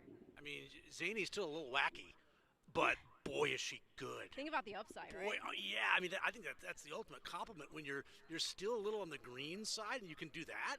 Yeah. Just wait. I mean, she's going to grow up. That was only the third start of her career, right? It was Yeah. Third start. And I was in the winner's circle there, getting some video of her. Uh-huh. She is gorgeous. Did Mike seem happy? Yes, I would say Okay. he seemed very, Okay, very, he should. very happy. He should, because she. I mean, again, you know, you hate to compare horses. You know, obviously Nest was so good, but yeah, I think you can start making those comparisons, and I think you might see a similar type of path. He told me when I talked to him for FanDuel, you know, before the race, that the Ashland would be probably next for her if she came out of this race well, and that maybe consider taking the boys, something that Nest obviously did, finishing second in the Belmont. Or maybe she could take on the boys in the Tampa Bay Derby. I'm just saying. We know she got over the track. Yeah, and I don't think that race took a lot out of her. Well, we've got race 6 here, kicking off the Ultimate 6, and it's a main special weight, as you said, for 3-year-olds, set at a mile 4 yards on the main track. We'll see if we can keep the, you know, Pletcher Rapoli vibe going. He's got 2 entered, Todd, and Mike owns one of them, and then another one in partnership. The one I'm most intrigued by is the number 6. That's Make My Day. Go ahead, right? You know, we're in the same horse here. Yeah, I mean, a lot of people probably will take note of the fact that this was a $1.1 million yearling, son of Gunrunner out of Magical Feeling. She was a Grade 2 winning sprinter by Empire Maker, but she has produced, get this, not 1, not 2, not 3, not 4, not 5, but 6 stakes winners, okay? Most notably, Imagination, whose wins include the San Felipe and the Santa Anita Sprint Championship, and that was ahead of a runner-up performance to Ben Tornado in the Breeders' Cup Sprint, in which he put up a 105 buyer. So we've got stamina and speed in the pedigree, and that work tab, it looks legit. Yeah, you know, I mean, Imagination, obviously, second to Ben Tornado. Magical Feeling herself was really, really good at 12 for 25. She made $554,000. She was ultra fast. So, yeah, the workouts appear to be quick, but all the money, and Mike told me he thought he'd be very short with Power Shift, and he's right, even money right now. Do you think part of that is Irad is on that horse also? I do think that's part of it, and we all know that Mike has a little bit of money, but that's a lot of money for him, you know, individually to spend on a horse, right? $500,000. Sure. I mean, a lot of his. I mean, no, but he's very No, proud of the fact that a lot of the best horses he's yes, had have been in absolutely. the 250, 300,000. I mean, he'll spend a lot when he goes into a group with some other ownerships, but for him to be sole owner of this horse for $500,000 at the Keeneland September sale, when this horse was a yearling in 2024, that's a lot of money. Steady workouts. The Damn Free Flying Soul, she was good, as you'd expect. Yep. 6 wins, $423,000. Ran third in the Filly and Mare Sprint. That's back when it was on the synthetic at Santa Anita. But yeah, horse by constitution and looks the part. No, he definitely looks the part. You know, I think that the 10 Municipal, trained by Safi Joseph, I think this horse is very interesting. He's had 2 career starts, both 7 furlong sprints, and he was in tough from the jump. He ran third to Jackson Hole on debut. He was beaten 2.5 lengths. And Jackson Hole, he next wired to score by 5.5 at the Fairgrounds in an optional 125 N2L, put up an 84 buyer figure. Now start 2 for Municipal. He had a bad start, and again, he was up against it. Chief Wallaby put forth a big-time debut, put up an 89 buyer figure for Bill Mott at first asking, and we're going to see the runner-up in that race in the Sam F. Davis later. He's my pick. I'm picking the Puma in the Sam F. Davis. So obviously, if I like the Puma and Municipal was 4th in that race, comes back in a maiden special event, I have to like him to a certain extent here. Right? Yeah. So I have. I mean, I did pick the Pletcher Rapoli Spendthrift horse on top, the Gunrunner colt, but I did put Municipal in second. The horse getting all the money. Power Shift, I put third. I put Power Shift in third as well. I want to also make a pedigree note on Municipal. I mean, that pedigree says 2 turns. He's by Nyquist out of Live for Now by Tiz Now, a Grade 2 place half-sister to the great Point Given. Yeah, and I think isn't he a half to Exulting too? Yeah. Who made $687,000? Oh, I'm sorry. Yeah. I'm back to Make My Day now. Yeah, you're back to Make I'm back to Make My Day, who's a half to Exulting. Yeah. So another reason to like Make My Day, Exulting, who was a route horse as well, and made nearly $700,000. And I'll give another shout out to the Chad Brown first in here. That's the 2. That's Emerging Market. That horse is from the family She Be Wild, if I remember correctly. I have to double check my notes. Okay. But, you know, good pedigree in there. And I'll also say, the four, the Undertaker, he is beautiful. And as I was walking back from the winner's circle, he locked eyes with me, Matt. He wanted to come over to me. He wanted to come over to me and say hi. I remember the first time I did that. Yeah, exactly. Yeah. So yeah. That's the thing. As a player moving forward, you play Tampa Bay Downs, which I know you do. You look back on races, and the maiden special races that we have here at Tampa on big days. Yeah. Those are always even more live than the typical maiden special races. So you see these maiden special races. Oh, you could see this undercard card, on Sam F. Davis Day, undercard on Tampa Bay Derby Day. Those races tend to be live because a lot of the big connections that come here for the big races, they bring horses that are well-bred, expensive runners, and they run in these maiden races that really spice them up. All right, your top three. Same as yours, 6-10-3. 6-10-3 here, and your ultimate six starts now.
The horses onto the track, post parading for today's sixth race. We start the ultimate six in here, $15,537 in the jackpot carryover. Reminder, you have to be the sole winning ticket to take home the entire jackpot. It starts here in race 6. The University Club of St. Petersburg purse, a maiden special weight event for 3-year-olds at 1 mile and 40 yards. Scratch the 9. Number 9 is scratched. A field of 9 remain in. Race 6 offers daily double, exacta, trifecta, superfecta, pick 3, super high 5, and we start the ultimate 6 in 5 minutes.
2 minutes to post time. Today's sixth race, the University Club of St. Petersburg Purse. The Ultimate Six is 2 minutes away.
The horses are approaching the starting gate. Today's sixth race field, the Ultimate Six, in 1 minute.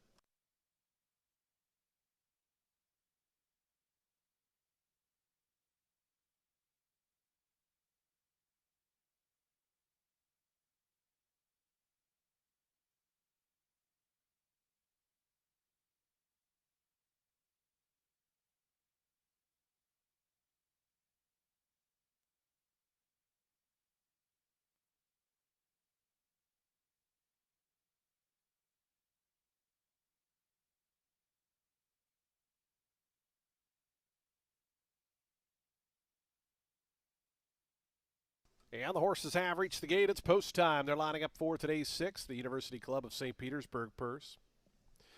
Field of 9 here, maiden special weight for the 3-year-olds at 1.40 miles on the fast main track. Favoritism here to the number 3, Power Shift at 4-5, 7-2 on the 6, Make My Day, 9-2 on the 2, Emerging Market, 9-2 also Municipal to the outside. Some big prices elsewhere. Here is Power Shift coming up. Make My Day, the 2 Todd Pletcher runners loading simultaneously.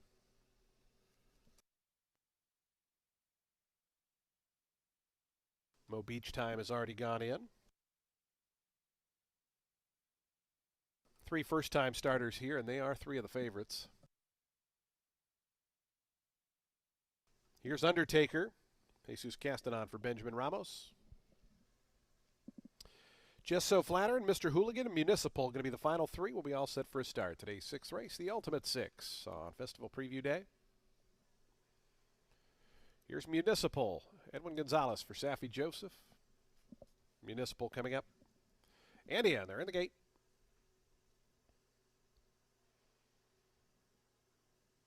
And the race is on. Bit of a slow start there for Make My Day, who came away last. Good start for Power Shift, Undertaker. Those two head out for the early advantage. Mr. Hooligan, Municipal, going to be cast out about 4 or 5 paths wide as they run to that first turn. Power Shift going to cut the corner along with Undertaker. They're 1-2. Mr. Hooligan away in the third spot. Then comes Emerging Market down on the fence fourth. Right alongside of that one, Just So Flattering the orange colors fifth. A wide journey here for Municipal, circling up on the outside. It's a length and a half more to World War Rocks. Make My Day after that slow start is second last. Mo Beach Time is the early trailers. Up on the front end, Undertaker and Mr. Hooligan. These two long shots go on with it. 23.71 seconds. The opening quarter mile, it's Undertaker and Jesus Castanon. Up the backstretch, a half length in front of Mr. Hooligan.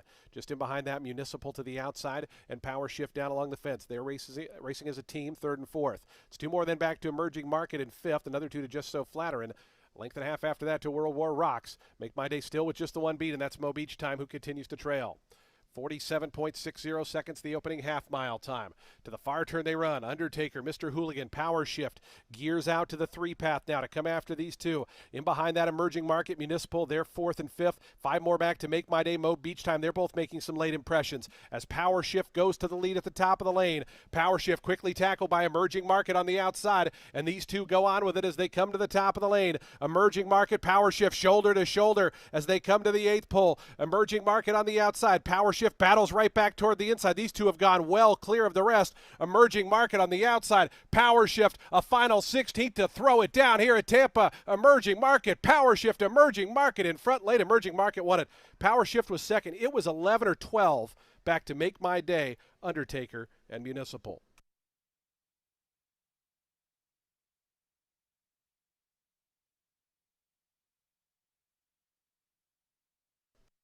$139.11 seconds. Less than a second off the track record. Big performance by the top two.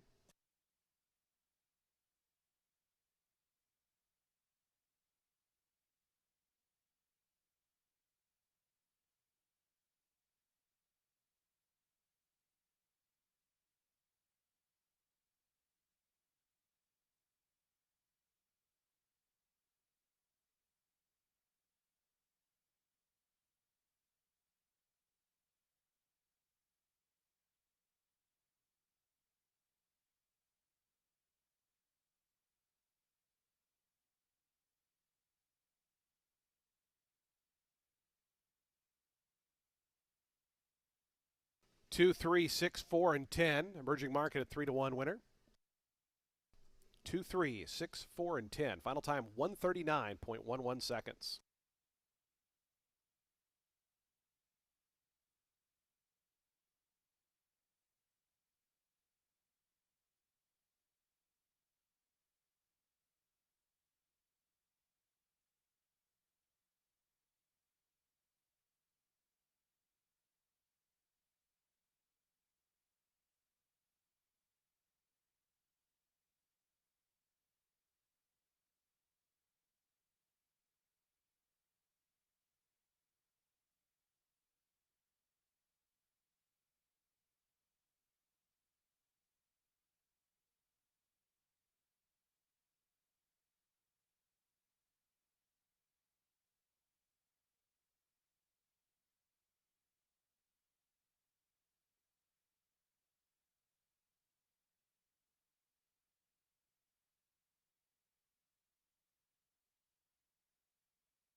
Results are official, $8.40 for the win.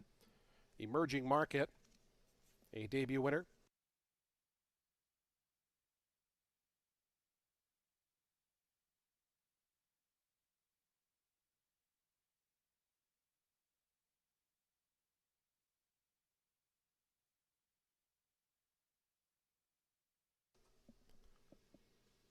Two, 3, 6, 4, and 10, the unofficial order, or official order rather. Emerging Market, a 3-1 winner here. 3-year-old Chestnut Colt.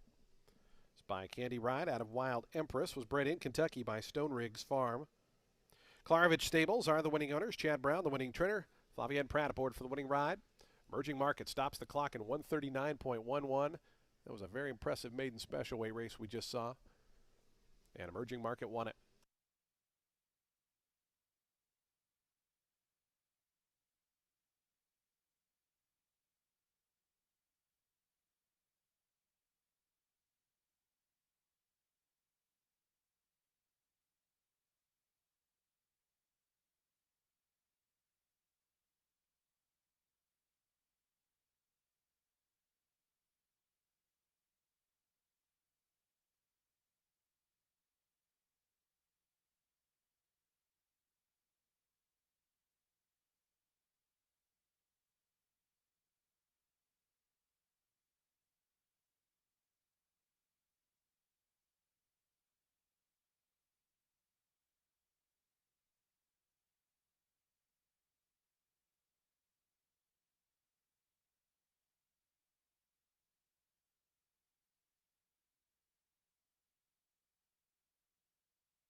Prices on the board. The exact at $10.30.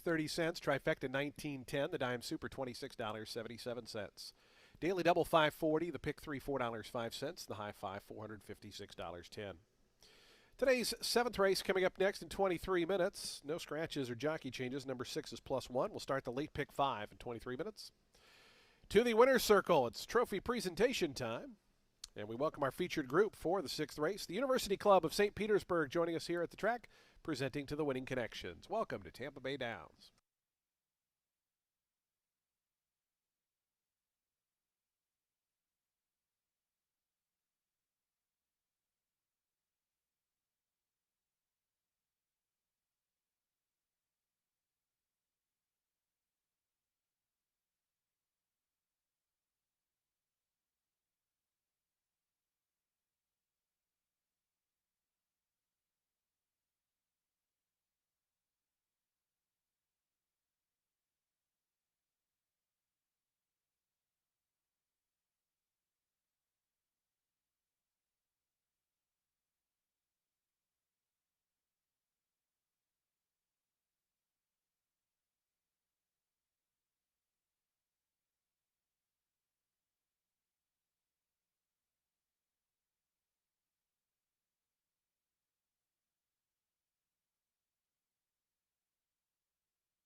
Matt, so when I heard Jason say over the speaker, 139, it was 139 and 11/100ths. The track record is a mile, or for the mile 40 year is 138. And it's a common distance here, too. And as we know, the 100-year anniversary is next week. So this track's been around for a while. They've run a lot of mile 40 races for first-time starters. Exactly. Put the emphasis on that. Starters. They're 3-year-olds. These weren't 2-year-old first time, but still, they're probably not even 3. These horses, right? As we're in the new part of as we just started 2026, that was a big-time performance from both. And even the 6, I know he was a distant third. Yeah, he was Make from my the box. day. Yeah. He walked out of the gate, and he still managed to run third. So I think the top 3 all really, really good, especially, of course, the top 2 in the winner Emerging Market. And I was right, Emerging Market. His mom, half-sister to She Be Wild. Okay. And is that 3 for Pratt today? I think I would have to double-check. I don't want to misspeak. But yeah, I think it's 3 for Pratt today. So, and now we move on to race number 7. And lots to talk about here. This is going to kick off the late pick 5. Yeah, which it's a very good sequence, I think. Oh, absolutely. Now, this race is for fillies and mares 4 years old and up, which have never won 2 races other than maiden claiming starter or state bred, or which have never won 3 races or an optional claiming price of $32,000. They're going to be going a mile and a 16th here on the turf. We've been seeing speed. We've had 2 turf races, and the speed is held pretty well. Well, yeah, we had a wire-to-wire winner on grass, and we had a horse at 12-1 that nearly went wire-to-wire despite fast fraction. So, yeah, speed has been good on this turf course, listed as firm. We'll see if that holds up. I did go with the number 2 City Girl in here for Chad Brown. Now, she has not run since April of 2024. Tab does show that she's been working consistently toward this stateside debut going back to the end of November. I mean, she did have a string of works in the late spring, early summer prior to that. But when last in action, this girl got beat just a neck by a horse named Birth at Toulouse. Now, Birth went on to win the Group 2 Prix Alari out of there and later ran second in another Group 2 at Deauville. And that was a really, at the time, good filly for Joseph O'Brien. She eventually did fall off form. But, of course, that last start was back in 2024, so I understand why some might have some reservations here about her coming back right into the winner's circle. And it was in the spring of that year as well. But, yeah, I mean, 6 career starts. This girl's had 2 wins, 2 run-up performances. Her only off-the-board outings were the debut in 2023 on all-weather, and then on all-weather again, she finished 4th, being just 3/4 of a length. I don't think they would bother running her if they didn't think it worth it after all this time. She's coming back with Lasix and gets Pratt aboard. Yeah, the layoff is long. I mean, it's 21 and a half months for actually only 2 wins for Pratt. Sorry, Flavien. I gave an extra. We're gonna get the 3rd one now. I gave an extra W. I thought I was wrong. I wasn't sure. I was wrong. So 2 wins for Pratt so far. This is a race in which, obviously I have a top 3. And you could say, how did you not use this horse? I go, yeah, that horse could easily. How did you not use this horse? I mean, this is one of those great races. You're making cases for anybody, and you can't use them all, right? So, I like going with prices and wide open races. I went with Minty, the 7. She needs to be faster, but I like what I've seen thus far in her progression for trainer Mark Casse. Her only start on turf, I thought it was a sneaky good maiden 75 win at Gulfstream back on the February 5th of last year. Ribbons, who was 3rd in that race, won a maiden special at Del Mar in her next start. You look at that win on the synthetic most recently, the run-up in that race, won a 1 other than on turf at Gulfstream in her next start. And the win 2 starts back. The pace wasn't that quick. I always like it if you can blow by the horse who's heavily favored, who's going slowly up front. And that was the case because Texas Holiday had an easy lead as the 9-5 favorite. And I thought Minty put her away pretty handily to win that race by a length and 3/4. So it's more a visual thing than a numbers thing. And the race she's coming out of, and she's been training at least, it looks on paper like at Palmetto, she's been training very, very well. So I put Minty on top of this race, trying to get a price horse in a race in which I deem, you really can't cross anybody out. Anybody has a shot. My second pick in this race is the 11 Super Willowa. Mine as well. Michael Trombetta. Had won 2 in a row before stepping up against Stakes Company, and though she finished off the board in the Tropical Park Oaks and the Sunshine Filly and Mare Turf, she held her own against those fields. I mean, she finished just 4.5 back of Destino d'Oro in the former, and Destino d'Oro went on to win the Pegasus Filly and Mare Turf out of there, and that was after Willowa didn't even have a bad start, or have a good start rather, in that race. And then in the Sunshine Filly Mare Turf, she was 3 3/4 back of Super Zonda, who had finished 4th, beaten 3 in the Tropical Park Oaks. There have been 3 to run back from that last out. 2 of them next out winners, though both on the synthetic. A horse named Ashima put up a 79 and an optional 20, star 12, and Miss Mary Nell, who run 8th in the Tropical Park Oaks after setting the pace, she went on to win a 100K handicap, put up an 83. I think outside of Stakes Company and getting Lasix again, Irad aboard, she's a formidable contender. I agree. You know, in Destin Doro, who won the Tropical Park Oaks, you mentioned won the Pegasus Filly and Mare Turf. She was 15 to 1 when she won that race too. So yeah, I put her in second. I had nothing really to add to what you said. And I think we also have the same horse in third. The 10 Ridley. Yeah, Ridley. Where you go first Proctor here? and Glen Hill Farm, man. Yeah, I mean, the horse that was second in the race in which she was just third and came back to crush here just the other day, right? And crushed here on Thursday, I believe it, at 7 to 2. So yeah, she was 3 to 5 in that race, and she was beaten 2 lengths. Dreaming of ABBA kind of had a perfect stalking trip. That's a multiple stakes place runner, by the way. In that event, yeah. So and she came back to finish. She ran pretty well in defeat in the Endeavor, right? Yeah, I think she was only beaten 4 3/4 lengths. And she was 71 to 1. That's crazy. In that race. So yeah, it looks like, you know, the runner-up has come back to run well. The winner has come back to be competitive in a grade 3 and a monster prize. So that was a good performance, finishing third, beating 2 lengths. If you look at it, you're like, wow, she was third at 3 to 5. But then you dig into that race, and you see that performance was pretty solid. Absolutely. So go ahead, reiterate your top 3. I am 7, 11, 10. I like the outside posts apparently here in race number 7. Okay, I'm 2, 11, 10 here in race 7, and with this being the first leg of our late pick 5, the only horse I would single in here is going to be Renegade in our Sam F. Davis. If you have a horse that you're most keen on, A horse is your top pick, but I would single Trackmate from off the pace with Pratt. That will be his third win, folks. If he doesn't get it by then, he will have 3 after the Pelican. All right, again, 2, 11, 10 for me here in race 7, and your late pick 5 starts now.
The horse is onto the track, post parading for today's 7th race, a mile and a 16th on the turf course. Turf firm, the rail at 12 feet. Field of 11 set to go. Number 6 is plus 1 pound. No other scratches or changes in this field. Race 7 offers daily double, exacta, trifecta, superfecta, and pick 3 wagering. We have a super high 5, and we start the late pick 5. Already 134,000 plus. You still got 6 minutes to get involved. Should cruise over that $250,000 mark. Still 6 minutes to post time.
2 minutes to post time. Today's 7th race. 2 minutes away, 2 minutes to post time.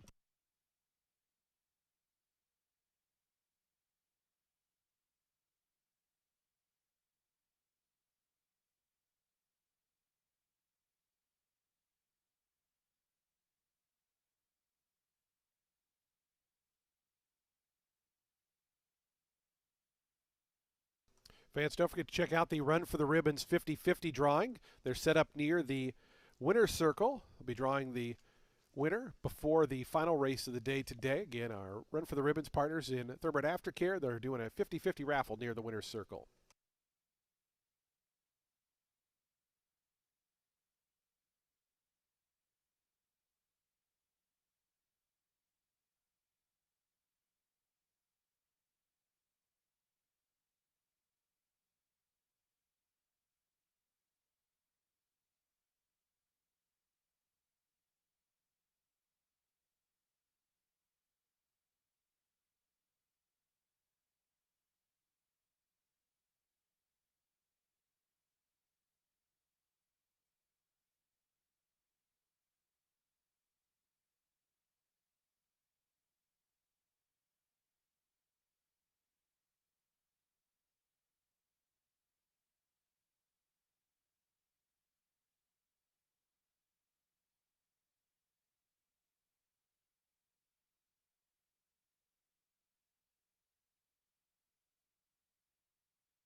Approaching the gate, just 1 minute.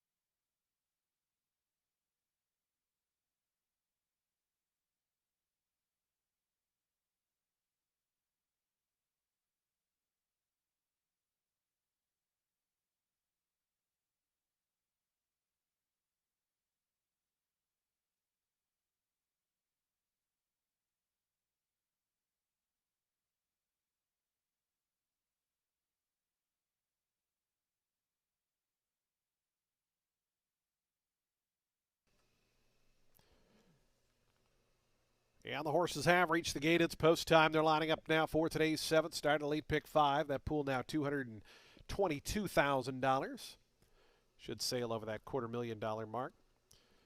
Field of 11 here on turf. Your post time favorite 7-5 on the number 2 City Girl. Flavian Pratt and Chad Brown teaming up. They took the previous race in a thrilling maiden special with Emerging Market. Rosario's Prayers got in. City Girls in. Disco Rules is up next. Here's Minty. Tourjete to gate 8.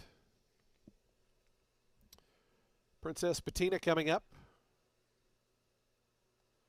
Any Port and True Spun the next 2. Late pick 5 time here at Tampa on Festival Preview Day. Of course, the Pelican and the Sam F. Davis still to come later on. So we just await Wrigleyville and Super Willie Was. Iran Ortiz Jr. and Super Willie Was to the outside. Going in. They're in the gate. And the race is on. True Spun broke a little awkwardly toward the back. Good start for Minty in the center, who goes right to the front. Explosive Lady working inward alongside is Wrigleyville, and Wrigleyville going to grab the lead from Minty after that first 16th mile. True Spun now back on track, coming up to challenge Wrigleyville as they bed into the stretch for the first time. So it is Wrigleyville, leads it by a length. True Spun in second. A length and a half more back to Minty. Super Willie Was up to 4th. Length and a half more back to Tourjete in the 5th position. After that, Explosive Lady Annie Port now works to her outside. It's another length to Rosario's Prayer.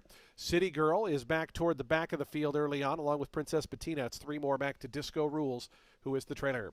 5.5 furlongs remain in its Wrigleyville's lead. Wrigleyville, 23.06 seconds for that opening quarter-mile time with 5 furlongs to go.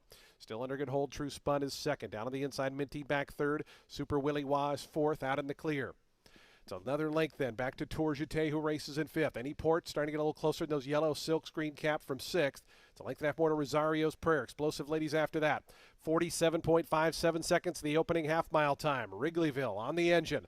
Takes him to the far turn. Still that 3/4 or 1 length lead to True Spun. Here's Super Willy Wah, the first to take a real serious crack at these ones up top. Super Willy Wah coming with a 3-wide sweep, coming after Wrigleyville. Just in behind them comes Minty, who's in the pink colors toward the inside. Anyport, Rosario's Prayer, looking for City Girl, who's back second last, going to swing toward the far outside. Wrigleyville brings him around to the stretch. Minty trying to re-attack from that second position. In behind that, Super Willy Wah. City Girl still about 6 or 7 lengths behind with Anyport. Coming to the 16th pole. Wrigleyville still there. Wrigleyville trying to see it out. Minty leveling off on the outside. It's Wrigleyville. Minty on the outside. Wrigleyville and Minty. Wrigleyville holds on.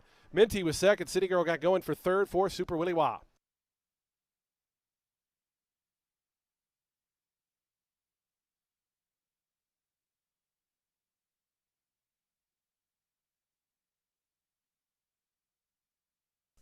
Late pick 5 goes 401,000 in the pool. 141.72 the final time. It's a photo finish.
Ten, 7, 2, 11, and 5.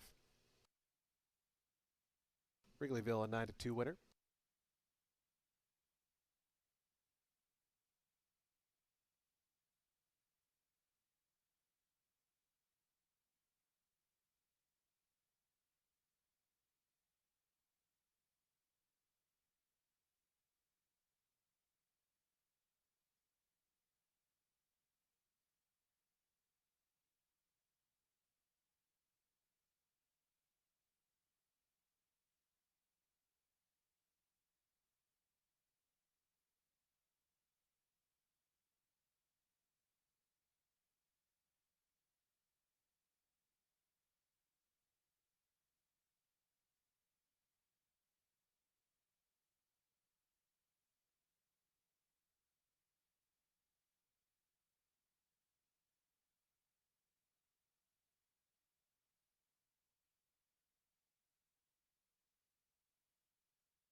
Results are official. 1160 on the win for Wrigleyville. Again, results official.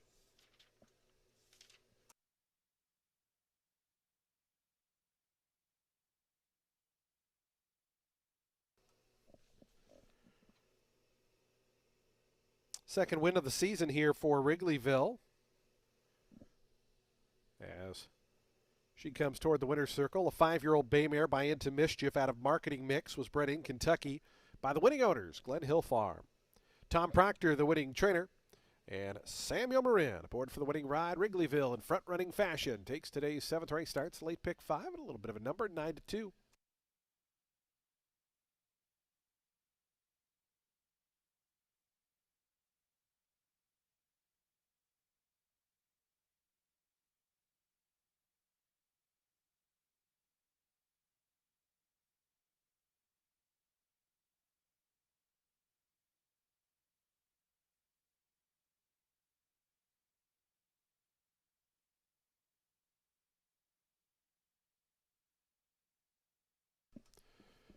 The 10-7 exacta, $43.40. Trifecta, $76.15. The Dime Super, $28.09. Daily Double, $20.90. Pick 3, $16.55. The Pick 4, $24.05. Nobody had the super high five, so we're going to carry over $3,711 to the upcoming 8th race. Race 8's on the main track at 6 furlongs.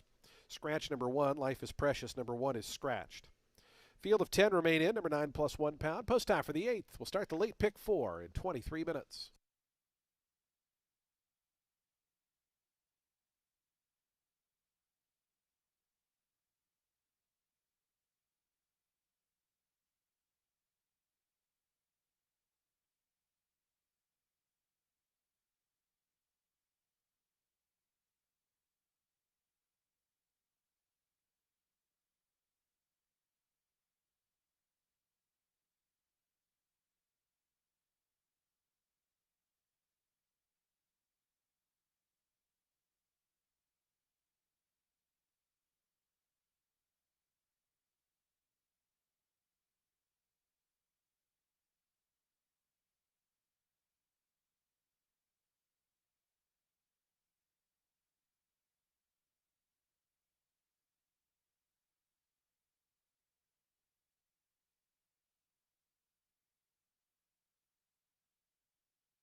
Race 8 is going to kick off our late pick 4, although I do have to give you a quick shout out. Mitzi ran really well, but considering the speed bias here on the turf, Wrigleyville just took them all the way. But, you know, to the credit of the two, I think she was the only one that was closing. Yeah, I mean, hey, it's a big day. You have good horses running on big days that are putting forth really good efforts. We saw another one. I mean, the top three were really good.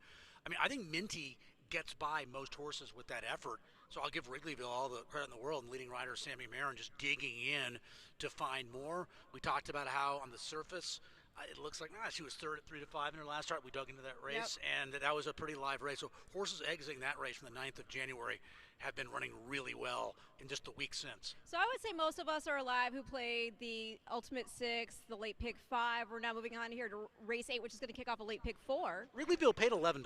Yeah, I mean, no, 9 to 2. Yeah, so very nice. you know. Well, at least we're the tickets we gave out. Of course, so, right? Yeah. But. So this late pick 4 starts here in race 8. It's for 4-year-olds and up, which have never won 2 races other than maiden claiming starter or state bred, or which have never won 3 races, or an optional claiming price of $32,000. They're going to be going 6 furlongs on the main track. Yeah, there's lots of ways to go here. But I went with the 6 Roar of the Beast in for Saffie Joseph. I mean, this horse finished last, I know, in the most recent start, but that was the 8.5 furlong Tropical Park Derby on the turf at Gulfstream, and he faded off the lead. And I know he's also lightly raced compared to the others in here, and that he's only raced against older twice, and he was beaten in both of those tries. But one of them was a mile and 16th, where again he got the lead and got reeled in to finish 3rd, and the other was at the 1-turn mile, but in the mud. With the other speed in here today, I'd like to cut back in distance for him. I see a scenario where he sits back and gets first run, and the Big Beast babies, I mean, they dig this track. We just saw one win yesterday over here. So let's hope that this Tampa debut for him adds another win to the column for the sire. You got Irad Ortiz aboard, and I will also say, I mean, I like the Big Beast baby in here, the 7 Big Paradise, but more on that horse in a minute. Yeah, I think you picked the 6 Roar of the Beast subconsciously. Do you know where I'm going here? Or not? Where are you going here? Lawson Racing Stables. Oh, ownership group. Yeah. It's my middle name. If you know, my middle name is not Lawson Racing Stables, but it is Lawson. That is my middle name. So I always root for Lawson Racing Stables. I went with it. You just told me a few minutes ago off camera, but I already forget the pronunciation. You're going to go with. I'm going to go with Ajaib, but like, you know, like if you're going to say with the Middle Eastern accent, I'm Middle Eastern, but yeah, you could. I would just say Ajaib. This horse only won 3 races, but he's made $277,000 to give you an idea of the company he's been keeping. He lost to Echo again in his last start. Norm Cassie horse, very, very talented, 99 buyer. I mean, you look at 100, 1-900, who was 3rd in that race. It's a Tom Morley horse who came back with a 104 in New York. Lady Bliss, the runner-up, came back to win an optional 62.5 with a 92. That's an unbelievably fast race in a live race that he was 4th in. And then 2 starts back, you're running against Roll On Big Joe. That's a horse that's put forth, I think, back-to-back 100-plus buyers. And then 3 starts back, you lose to Ben Tornado, who with a 108, and then wins the Breeders' Cup Sprint with a 110 buyer. So you're talking about Roll On Big Joe, Ben Tornado, Echo again, 1-900. Those are elite types of horses. So as good as this field is, it's a class drop for the 2. No, it is, and I do respect him, but he has repeatedly shown that he needs a race off a layoff. And he hasn't run since November. I know that's not a crazy long time. 2.5 months. But at a short price, I'm not going to put him on top. I did use him in the top 3 as my 3rd pick. I get it. Again, the 7 Big Paradise is where I'm putting my place money, so to speak. This horse, again, by the Big Beast, gets Ferrer up today and is in off a runner-up performance in which he dueled with Damon's Mound in the Sunshine Sprint. And Damon's Mound, who had won that race the previous year, by the way, he was in off a win in the Grade 3 Bold Ruler. So, yeah, quite impressive that this guy went head-to-head with him. And he's a stakes winner himself. He scored the Juvenile Sprint back in 2024, so it wasn't like his first foray against Stakes Company. Yeah, and then before that, he's facing Back 'em Up. Yeah. I mean, that horse has put together back-to-back 98s from a buyer's standpoint. Damon's Mound has made nearly $1 million. Damon's Mound was 30 cents in the dollar in that race. I think out of that race, did he come back in? Oh, no, it was Book 'em Up that came back to run second to Knight's Bridge. Oh, yeah. Right? Yeah. In his next start, Knight's Bridge, and that was the Hooper, the Grade 3 Hooper. So, yeah, I like the 2 horses coming out of that race because Neshum, the 4, is also coming out of that race, and the price is going to be better. And Neshum, the comment bumped after break in the Sunshine Sprint, I thought it was bad. This horse checked back legitimately He had some issues in that race early on. So I think he put a line through that performance. You have a horse that was a close fourth to Jack's Promise, who you mentioned for Dale Romans, who was a very good winner from a stalking position at Gulfstream the 24th of December. This is a solid field. Some horses coming out of some really good races. In the end, I like the two, and then I like the two horses coming out of that common race at Gulfstream January 17th, that being Big Paradise and the four-horse Neshum. Yeah, I mean, when you look at it here in race 8, I went 4 deep on my Ultimate 6 ticket, 2, 5, 6, 7. I want to go and look. Luis is not here on site with us. Okay. But we love Luis. And as far as his top picks go in this race, when I take a look, in race 8, let's see here, he is on the 2 with you. Okay. Ajib. And then Big Paradise, the 7, and then Nishun, the 4. Yeah, so we're seeing this race. So we obviously I'm the contrarian. Yeah, we both like that Sunshine Sprint race, and we both like the class of a Jeep, the two horse in this race. And Neshum, I think you could argue is the bet in this race. If you're willing to forgive his last start, I think you should. He's 9-1 on the board right now. Yeah, that's a great price on that horse. My gosh. Okay, so go ahead. I know you just mentioned those horses, but just to make it succinct, 3 numbers. 2, 4, 7. I was playing a pick 4. Because I respect your opinion so much, I would throw in the 6, Roar of the Beast, and use those 4. Roar of the Beast. You gotta, give it some oomph. I can't do it like All right, it's okay. 6, 7, 2 for me here in race 8, which again kicks off our late pick 4.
The horse is onto the track, post parading for today's 8th race. Started a late pick 4. It's a $32,000 allowance optional claiming event. For 4-year-olds and upward, they'll be at 6 furlongs on that fast main track. Field of 10 set to go. Scratch the 1. Number 1 is scratched. Number 9 is plus £1. Race 8 offers daily double, exacta, trifecta, superfecta wagering. We have a $3,711 carryover in the Super High 5. Start a daily double, start at pick 3, and we start the final pick 4 on today's card. The late pick 4s in 6 minutes.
Two minutes to post time. Today's 8th race. Late pick 4s in 2 minutes.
The horses are approaching the starting gate. Today's 8th race field. The late pick 4 is coming up in 1 minute.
And the horses have reached the gate. It's post time. They're lining up now for today's 8th race. Start of the late pick 4.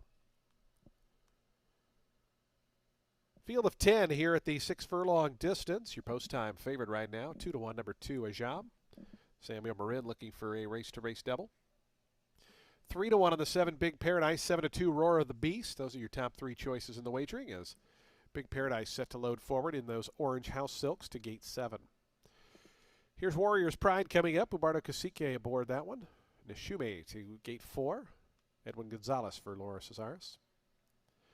Here's Todd Caro moving up. Kieran and Fantasioso Pass going to be the next 2. Tedeschi Frank, Roar of the Beast, and Impacto, the final 3, as we're set to start the late pick 4 here on Festival Preview Day. Don't forget the Pelican and Sam F. Davis Stakes still to come on this 11 race card. Impacto and Adamar Santos to the outside draw. Impacto coming up, and Impacto going in. They're in the gate.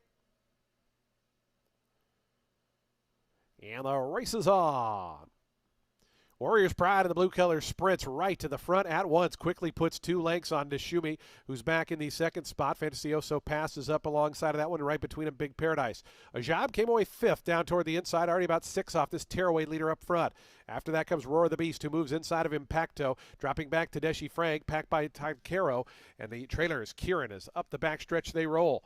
And this long shot leader, Warriors Pride, set alight through an opening quarter, 21.81 seconds. To the far turn they go. Warriors Pride, Nishume, now within a half length of this leader. It's a length and a half more back to Ajab. Big Paradise, they're racing together 3rd and 4th. They're a length and a half clear. Roar of the Beast, red colors, Black Cap, who's 5th and about 3 lengths adrift. Todd Caro starting to make up some ground down toward the inside of Impacto as they come around to the top of the lane. Nishume up to poke ahead in front. Nishume the leader into the stretch. Back to second there, Warriors Pride. It's a length and a half more back to Ajab. Big Paradise. Todd Caro continues to make slow and steady progress. Then comes Roar of the Beast. Nishume still there. It's Nishume just in front. Ajab from out of the pack trying to come after that one. Also trying to reel him in is Roar of the Beast. Nishume still fending them all off. Nishume and Edwin Gonzalez to win it. Nishume a length and a half in the end. Second, I believe, was Roar of the Beast. Right in there was Kieran and Impacto for the minor placings.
4-6 in a photo.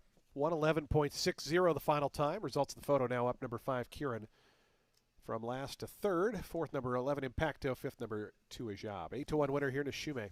Victorious here in today's 8th race.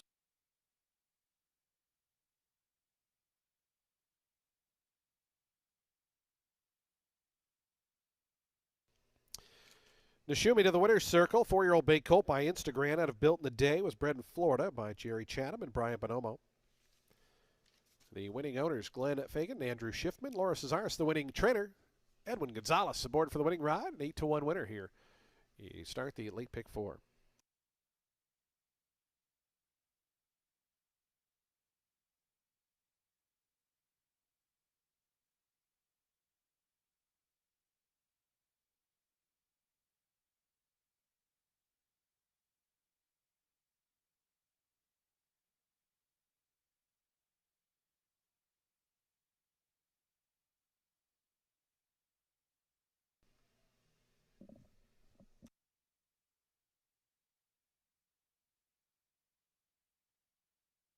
Four six exact to 51.60.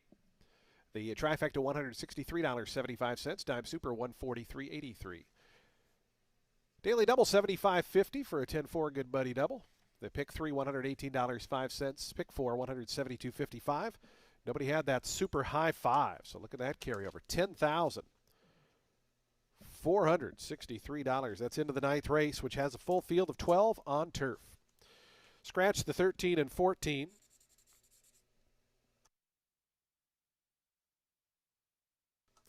Jockey change on the 6, Coco Motion. Make the rider heavy on Toledo. Number 4 is plus 1 pound. Race 9 starts the final pick 3 on our card. We're 24 minutes from post time.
This hasn't happened all day. Yeah, I'll switch you. This isn't happening. Well, is it working now? Oh, it's working now. Oh, good, good, good. They're just tired. God. They're just tired of hearing from me. Yeah. I don't believe. Hey, good to see you. Yeah, good to be back. You look dapper. Doesn't he look good, folks? Doesn't he look good? Well, we're here at Tampa. It's a great day, race day. We got Coco-Motion going here. This is what it's all about. Okay, so Icon Racing. Yeah. That's what you've been a part of. How long has Icon Racing been around now? Well, we got our second fund last year. We're onto our third fund now. The people here today are part of our first fund, a firm. We got Coco-Motion going, and we got about 50 people out here to hang out. And my original partner in the sport, Rich Averill, got a big win this morning with the second race. So it's been a great day. He did. Okay. Is there anything clever with the name here or anything? Or I mean, I don't. Yeah, we named her after one of our partners, Coco. I like that. Yeah. Okay. So what do you think? I was saying earlier that the maiden special races on these big days are really, really tough because a lot of the big connections, when they come for the big races, they also bring really good young horses to compete in races like this. So what are your thoughts on your chances in this race and the competition? Well, you're always looking for a good spot to run your horse. So obviously, this is going to be a really good race with some good horses, and we like her here. We'll see what she does for first time on turf. Obviously, first time starter.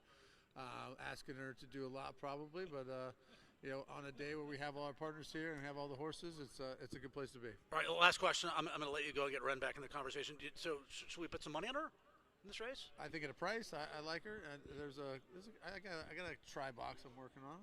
Okay. And, all right. We got Hulkamania tomorrow in race 9. Okay.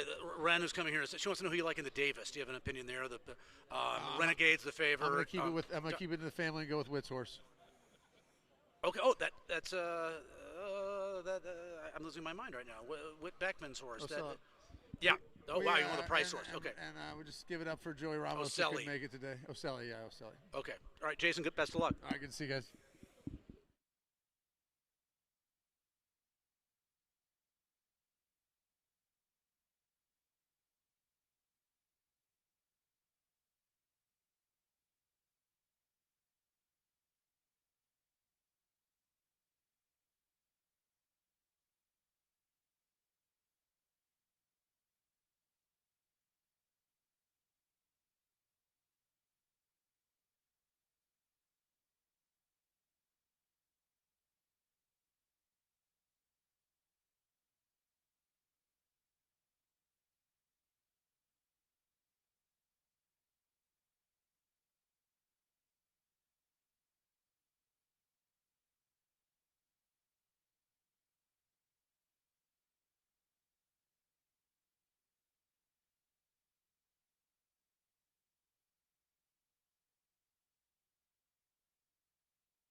That's so cool. I love how much Jason Worth loves horse racing. I mean, he fell in love like that too. I know, and it was fast. And I love the name of the stable, Icon, because like I always say this whenever I do have the opportunity to interview him. He's so great.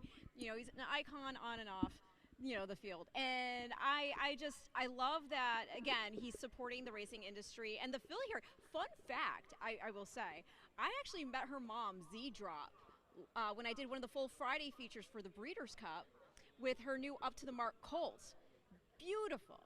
So it'd be really cool to see Coco-Motion get it done at first asking. It's going to be tough. I mean, the way the turf has been playing, it is speed, and we don't know if some of these horses are speed horses or not, right? Because a lot of them are first-time starters. I actually wanted the first-time starter on top myself, the 10 Nasia in here for Will Walden. Now, this is a daughter not this time, and I know she didn't sell for much considering, so there's a little pause for concern there. But I still want to see if she's been underestimated because her mom, Pythagorean, she took a while to win a race, but she did run second in her second career start and was actually her first start at Tampa ever. And she later won as a 3-year-old at Aqueduct. She put up a 79 buyer figure. Now, this is her first full to race. The Granny Wave Theory was multiple graded stakes place, including a show doe finish in our Florida Oaks. And the third dam, Glimmering by Sailor's Wells, half-sister to multiple Group 1 winner and near multi-millionaire and sire, Oratorio, whose wins include the Irish Champion, the Grand Criterium, and the Coral Eclipse. So if we're going to try to beat Chad Brown, that's the way I went. This is a terrific race. I own with Gin Joint the 8 in this spot. She was 8th of 10 in her only start. It was August 29th at Saratoga. So why would I like her? Well, it's Bill Mott. Puts the blinkers on. First time Lasix. She did have some problems. I thought it was kind of minor, but she had a little problem out of the gate in that race. Cummins hit gate. I don't think it was that significant, but it happened. I thought the race was very live. Miss Bickey was a strong wire-to-wire winner. The fifth place finisher from that race won next out. The runner-up, Connect the Stars, didn't win next out, but won at Gulfstream 2 starts removed. I thought it was a good race. She had a little bit of trouble. Blinkers, Lasix, wide open race. She's a price horse, so I put her on top of this race. And then, a couple of first-time starters. Libero, who I think is your lukewarm favorite right now, the filly by Justify, who's a half to a $344,000 turf sprinter. I put her in second. So, the logical firsters, at least on the board, Libero, Irad, Chad, and then Tax Holiday for Pratt and Chad. I put him third. Well, yeah, the one is my second pick. Again, one of two entered for Chad Browns. You just went over. She's by Kingman out of a Street Cry mare. So right on the surface of it, you can appreciate the pedigree. But you look beyond that, she hails from the family that produced the likes of multiple Group 1 winners, Mogul and Japan, and the latter of which was champion 3-year-old in Europe. So that's very impressive there. A horse I think is interesting at a price that I also want to mention is the 3-8 Chattelot. She's making a first start for Carrie Raven after 3 from Miguel Clement, and all 3 of those races were sprints. But she does have pedigree to go 2 turns. She's by Warfront and out of Miss Chatline, whose wins include the mile Chelsea Flower. She was also multiple grade 3 place, including in the mile and 3/8 Glen Falls, in which she put up a 94 buyer figure. And Chatline, she's also getting an apprentice weight allowance and first-time Lasix. And I saw her schooling here yesterday. She's really pretty filly. She's got a great professional demeanor about her. I think Carrie really likes her and has some plans for her for the future. So I'm just saying, at a big price and with a horse that actually already has some experience running, she's interesting here on the stretch out, especially with the way the speed has been playing here. Maybe, going 2 turns, we'll see her for early place. No, but you're right. That's the thing. Speed's good in the turf course, but it's tough to figure out what horses who either have raced once. In the case of my selection, didn't break very well. It was 5 months ago, or these first-time starters. So that makes this race very, very tricky. Yeah. Last horse that I'll mention before we sign off is Midsummer. I thought the filly by Mendelssohn for Shug, that was a fairly quick race that she ran in. I know it was dirt. And she has some turf pedigree. Yeah, I mean, she's by Mendelssohn out of a Blame mare, so I would think she'd move up, coming out of a quick 6 for a long sprint. Here's something, a little pedigree nugget I'll give our listeners that might not know this, because obviously you think of Blame, what do you think of? Breeders' Cup Classic. Yeah, beating Zenyatta. You think dirt. But he gets turf horses, too, with the influence, whether as a sire or a broodmare sire. He is from the same family as Nureyev and Sadler's Wells. Blame is. Yeah. So you get that. I think his offspring are better grass. Yeah. Than Makes sense. dirt. That's my opinion. So again, this is a loaded race. We knew the races as you progress through the card were getting more and more difficult, and it's showing in the results. We've had a couple prices and an 8-to-1 shot that just won race number 8. All right. So reiterate your top 3, please. I am 8-1-5. Gin Joint, top pick. Okay, and I am 10-1-3, but I would be stoked if the 6 Coco Motion got it done for Icon Racing here. Stoked. That's so 80s. Right. Well,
The horses onto the track post parading for today's 9th race. We start the late pick 3 here.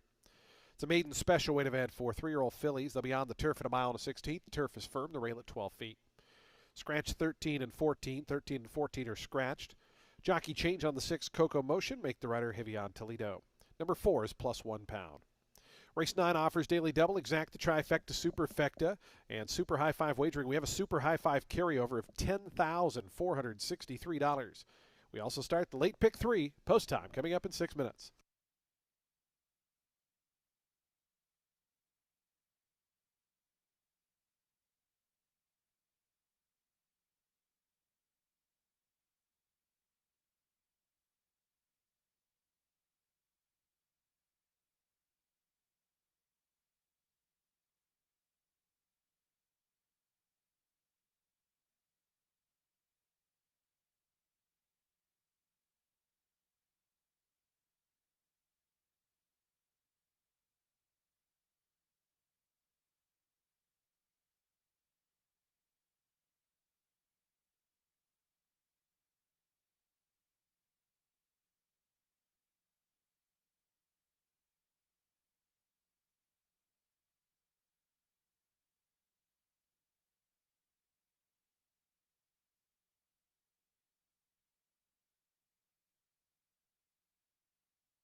Two minutes to post time. The horses making their way toward that 1 1/16 starting point, just 2 minutes.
Approaching the gate, 1 minute.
And the horses have reached the gate. It's post time. They're lining up now for today's 9th race. Started at late pick 3. Final turf race of the afternoon here. Good to be back on the grass after a couple days off. Tex Holiday, the first of the 12 to move in, is your even money favorite to the inside post in the Klarovich colors. Trainer Chad Brown, they had a nice debut winner earlier on today. Here is Tex Holiday moving up midsummer to gate 7. Sammy Camacho for Shug McGahee right now 20-1. 5 first-time starters in this field. Here's Gin Joint. Taylor Kingsley on board. My Honey Child coming up. Shadowlot to the 3rd stall. 39-1 right now. Here's Addie Girl, 11-1 price. Cipriano Gill for Tim Ham. Inkling in the Dolphin Blue to gate 9. Libero coming up. 3-year-old fillies here on the turf. It's Nasia set to move forward. Here's Coco Motion, the first-time starter for the Icon Racing stable. Rejuvenator and Skywatcher, the final 2, will be all set for his start. Skywatcher, Samuel Marin for Miguel Clement to the outside draw.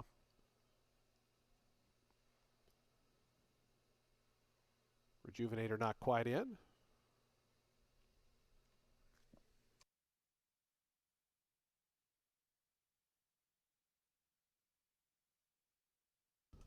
Now Rejuvenator goes forward. Skywatcher to complete the line. Goes in. They're in the gate.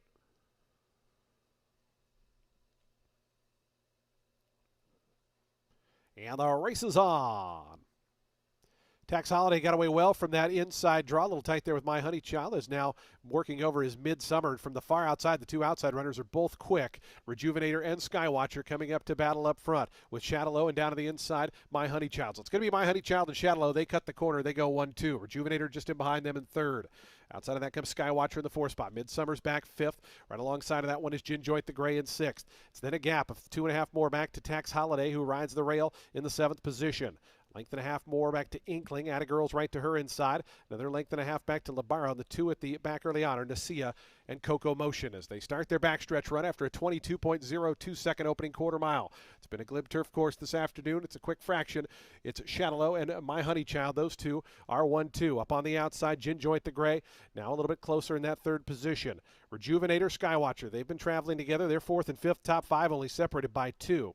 It's another 2 then back to Midsummer. Tex Holiday stays down toward the fence. Coco Motion starts to launch from the back. Here's Coco Motion making a big move in the black colors on the outside. Nasia's following that move as they really back him up front here. Chat a lot. My Honey Child. Here's Gin Joint. Coco Motion continues to make steady progress in those black silks on the outside. It's coming all the way up to challenge for the lead. Skywatcher's in behind that. Tex Holiday got shuffled all the way back to last as they come around to the top of the stretch. Shadow out, and here's Coco Motion up on the outside. These 2 get away by 2.5 to Libero. Nasia hooks far to the outside with Attagirl. Coco Motion takes over. It's Coco Motion in front. Javian Toledo and Coco Motion now 3 clear of Shadowlow. Attagirl from out of the pack with Libero. Coco Motion has fled the scene. Coco Motion. What was just unleashed here at Tampa Bay Downs. Coco Motion by about 7 in the end. I think Addie Girl grabbed second from Libero. After that was Shadalow and Midsummer.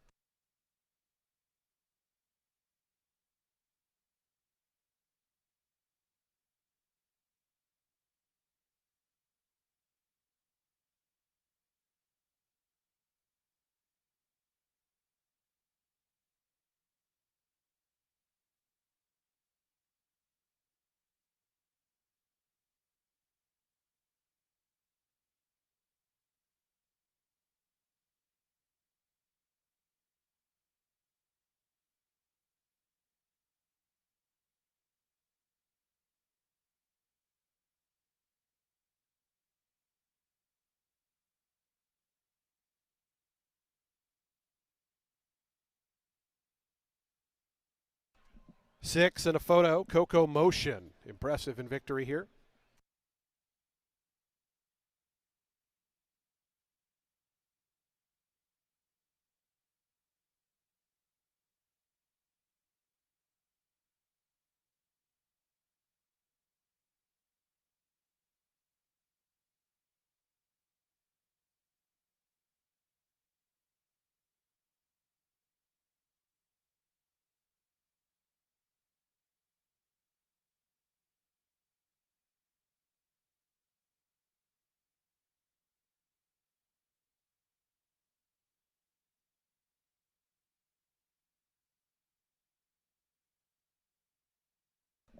Six, 4, 5, 3, and 7.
Results are official. $23.80 on the win for Coco Motion.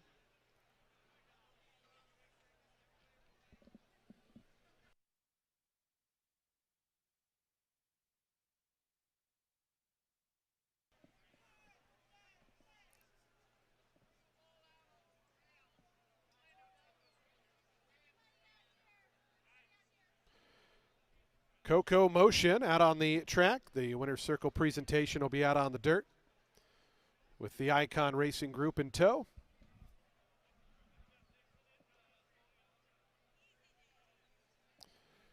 Coco Motion, a 3-year-old bay filly by Quality Road out of Z Drop, was bred in Kentucky by Gage Hill Stable 2 LLC at W.S. Farish et al. Icon Racing, the winning owners. Whit Beckman, the winning trainer. And Heavy on Toledo aboard for an impressive score here as Coco Motion opens up to win today's 9th race.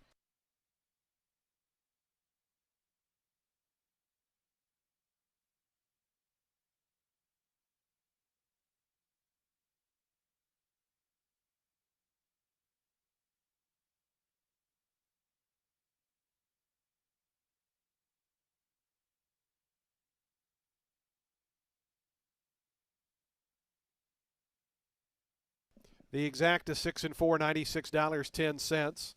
Trifecta $282.90. The Dime Super $988.82. Daily Double $113.50. The Pick 3 $570.75. Nobody had the Super High Five, so we're going to have a real juicy carryover here to the upcoming 10th race. $24,798 in the Super High Five. The upcoming 10th race is the 42nd running of the Pelican Stakes. $125,000 up for grabs. Scratch the 4 wound up. Number 4 is scratched. Jockey change on the 1. Rolando. Samuel Marin rides. Number 7 is plus £2. Again, $24,000 plus Super High Five carryover right into this upcoming 10th race. Post time is 37 minutes away.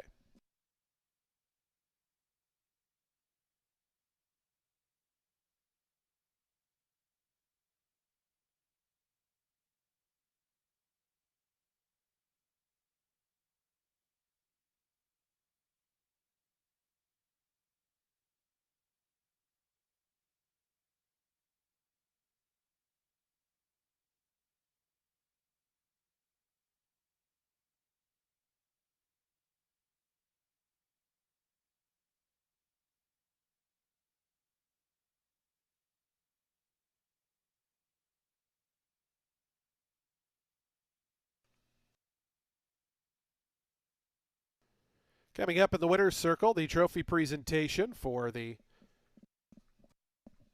no group. Never mind. Ignore that. We'll just move on to the 10th race. Late doubles coming up in 36 minutes.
Aftercare Alliance, we believe in giving every thoroughbred a second chance. And thanks to you, the owners, trainers, breeders, and every supporter, You've created a ripple effect of change that's helping these magnificent animals move on to new careers and safe, fulfilling lives after racing.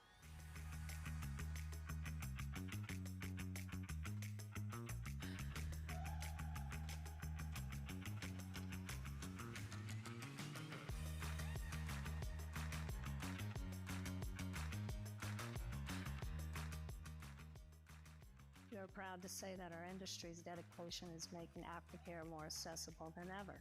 Every single donation, whether big or small, and every action from volunteering to spreading the word is contributing to a brighter future. It's because of your passion and commitment that thoroughbreds are thriving. But this race is just beginning. Like the final stretch where every stride counts, your ongoing support drives us forward. Because of you, we've gained incredible momentum and we're ready for more. Let's keep going together. Thank you for every step you've helped us with so far. Every life changed is a shared victory.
I am seated beside Safi Joseph. You've already had some winners today. We saw Ardell Ray get the job done, and then Mystic Lake in the Minoret. Concrete Glories out here in the Paddock right now. I mean, what does a big day like this entail for you, coming up from Southern Florida to join us here on the at Tampa? Yeah, it is nice to come to Tampa. My dad's here today, my wife, the kids. So we enjoy coming here, seeing all the Tampa fans, the atmosphere. It is a racetrack that other racetracks need to take notice of how they put on a great show. Oh, they do. And talking about putting on a great show, Concrete Glory is one of those horses who does that, for sure. And Mystic Lake gave that to us earlier as well. Wow. But, Concrete Glory, he's won over $500,000 doing it the hard way. I mean, 40 starts. We love these iron-type horses. What is it about him that you have found that he continues on season after season, just as game as ever? Yeah, he is. He's a hard knocking horse. We claimed him for only 6,000, 62.50. That's crazy. And to see what he's gone on to do has been a dream. Last time he ran disappointed, but he did have an excuse. Yeah. He had the case of the thump, so hopefully he can rebound today and go from there. For those who don't know, for those viewers who don't know what thumps are, I mean, I do growing up in the horse industry, but it's basically. Yeah, it's an electrolyte imbalance, and basically there's some electrolyte imbalance that causes some dehydration, and it's like a human having the hiccups almost. Yeah. And it's hard to run when you have the hiccups. No, and that's for sure. And so that's obviously, like you said, the excuse there for the Commodore Stakes, in which he just stopped. When you're looking at this horse, obviously we see him a lot on the lead, but he has shown the willingness to duel. So what do you envision here for him? Yeah, I feel like he's a horse that he wants to be forward to place. He needs to break well, and if he does break well when he's running his A game, he's on the lead. So he can sit if he needs to be, but he wants to be forward to place, whether it be first or second, and hopefully he breaks well, and Irad's able to work it out from there. Speaking of speed, we got to talk about Dr. Kapoor there in the Sam F. Davis. What do you envision with him? Because we do see some speed from a horse, for example, like the Puma, who went out there and started dueling on the front end after not having a sharp start from the gate. So what do you envision with the Sam F. Davis? Dr. Kapoor has consistently shown us speed. I mean, last out in the Kentucky Jockey Club, kind of got tired out there in the lead. Yeah, last time we rode him really aggressively. We sent him to the lead. That was the plan. Mr. Ramsey wanted us to ride him that way. We probably overused him. So there is a question mark if he could go 2 turns. But today we're going to ride him a little more reserve, and we feel like the horse is fast enough on the figures. If he handles the 2 turns, we think he can handle the 2 turns. Today's going to have to prove it. Would you agree that this main track actually can be very kind to turfy types, and that with him being out of Ava's Kitten by Kitten's Joy, that he could actually even get a better foothold? Yeah, I hope that. I've heard that. You actually look at his pedigree, he is turfy, and before we ever ran him, we knew he was a good horse, but we were sometimes those turf horses work well on the dirt and don't run well. But he ran well on the dirt, and hopefully that advantage helps him today. Can you tell us the story behind his name?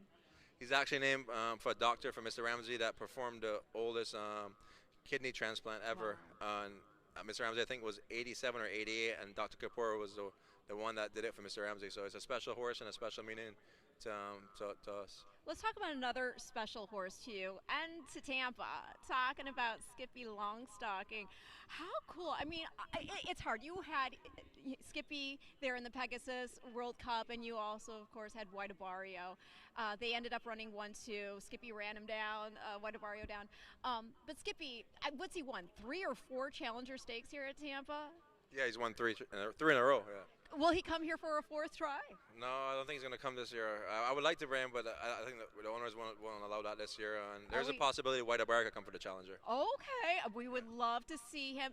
So are we thinking potentially Dubai with Skippy? It's undecided still. I would say it's about 50-50 if he goes to Dubai.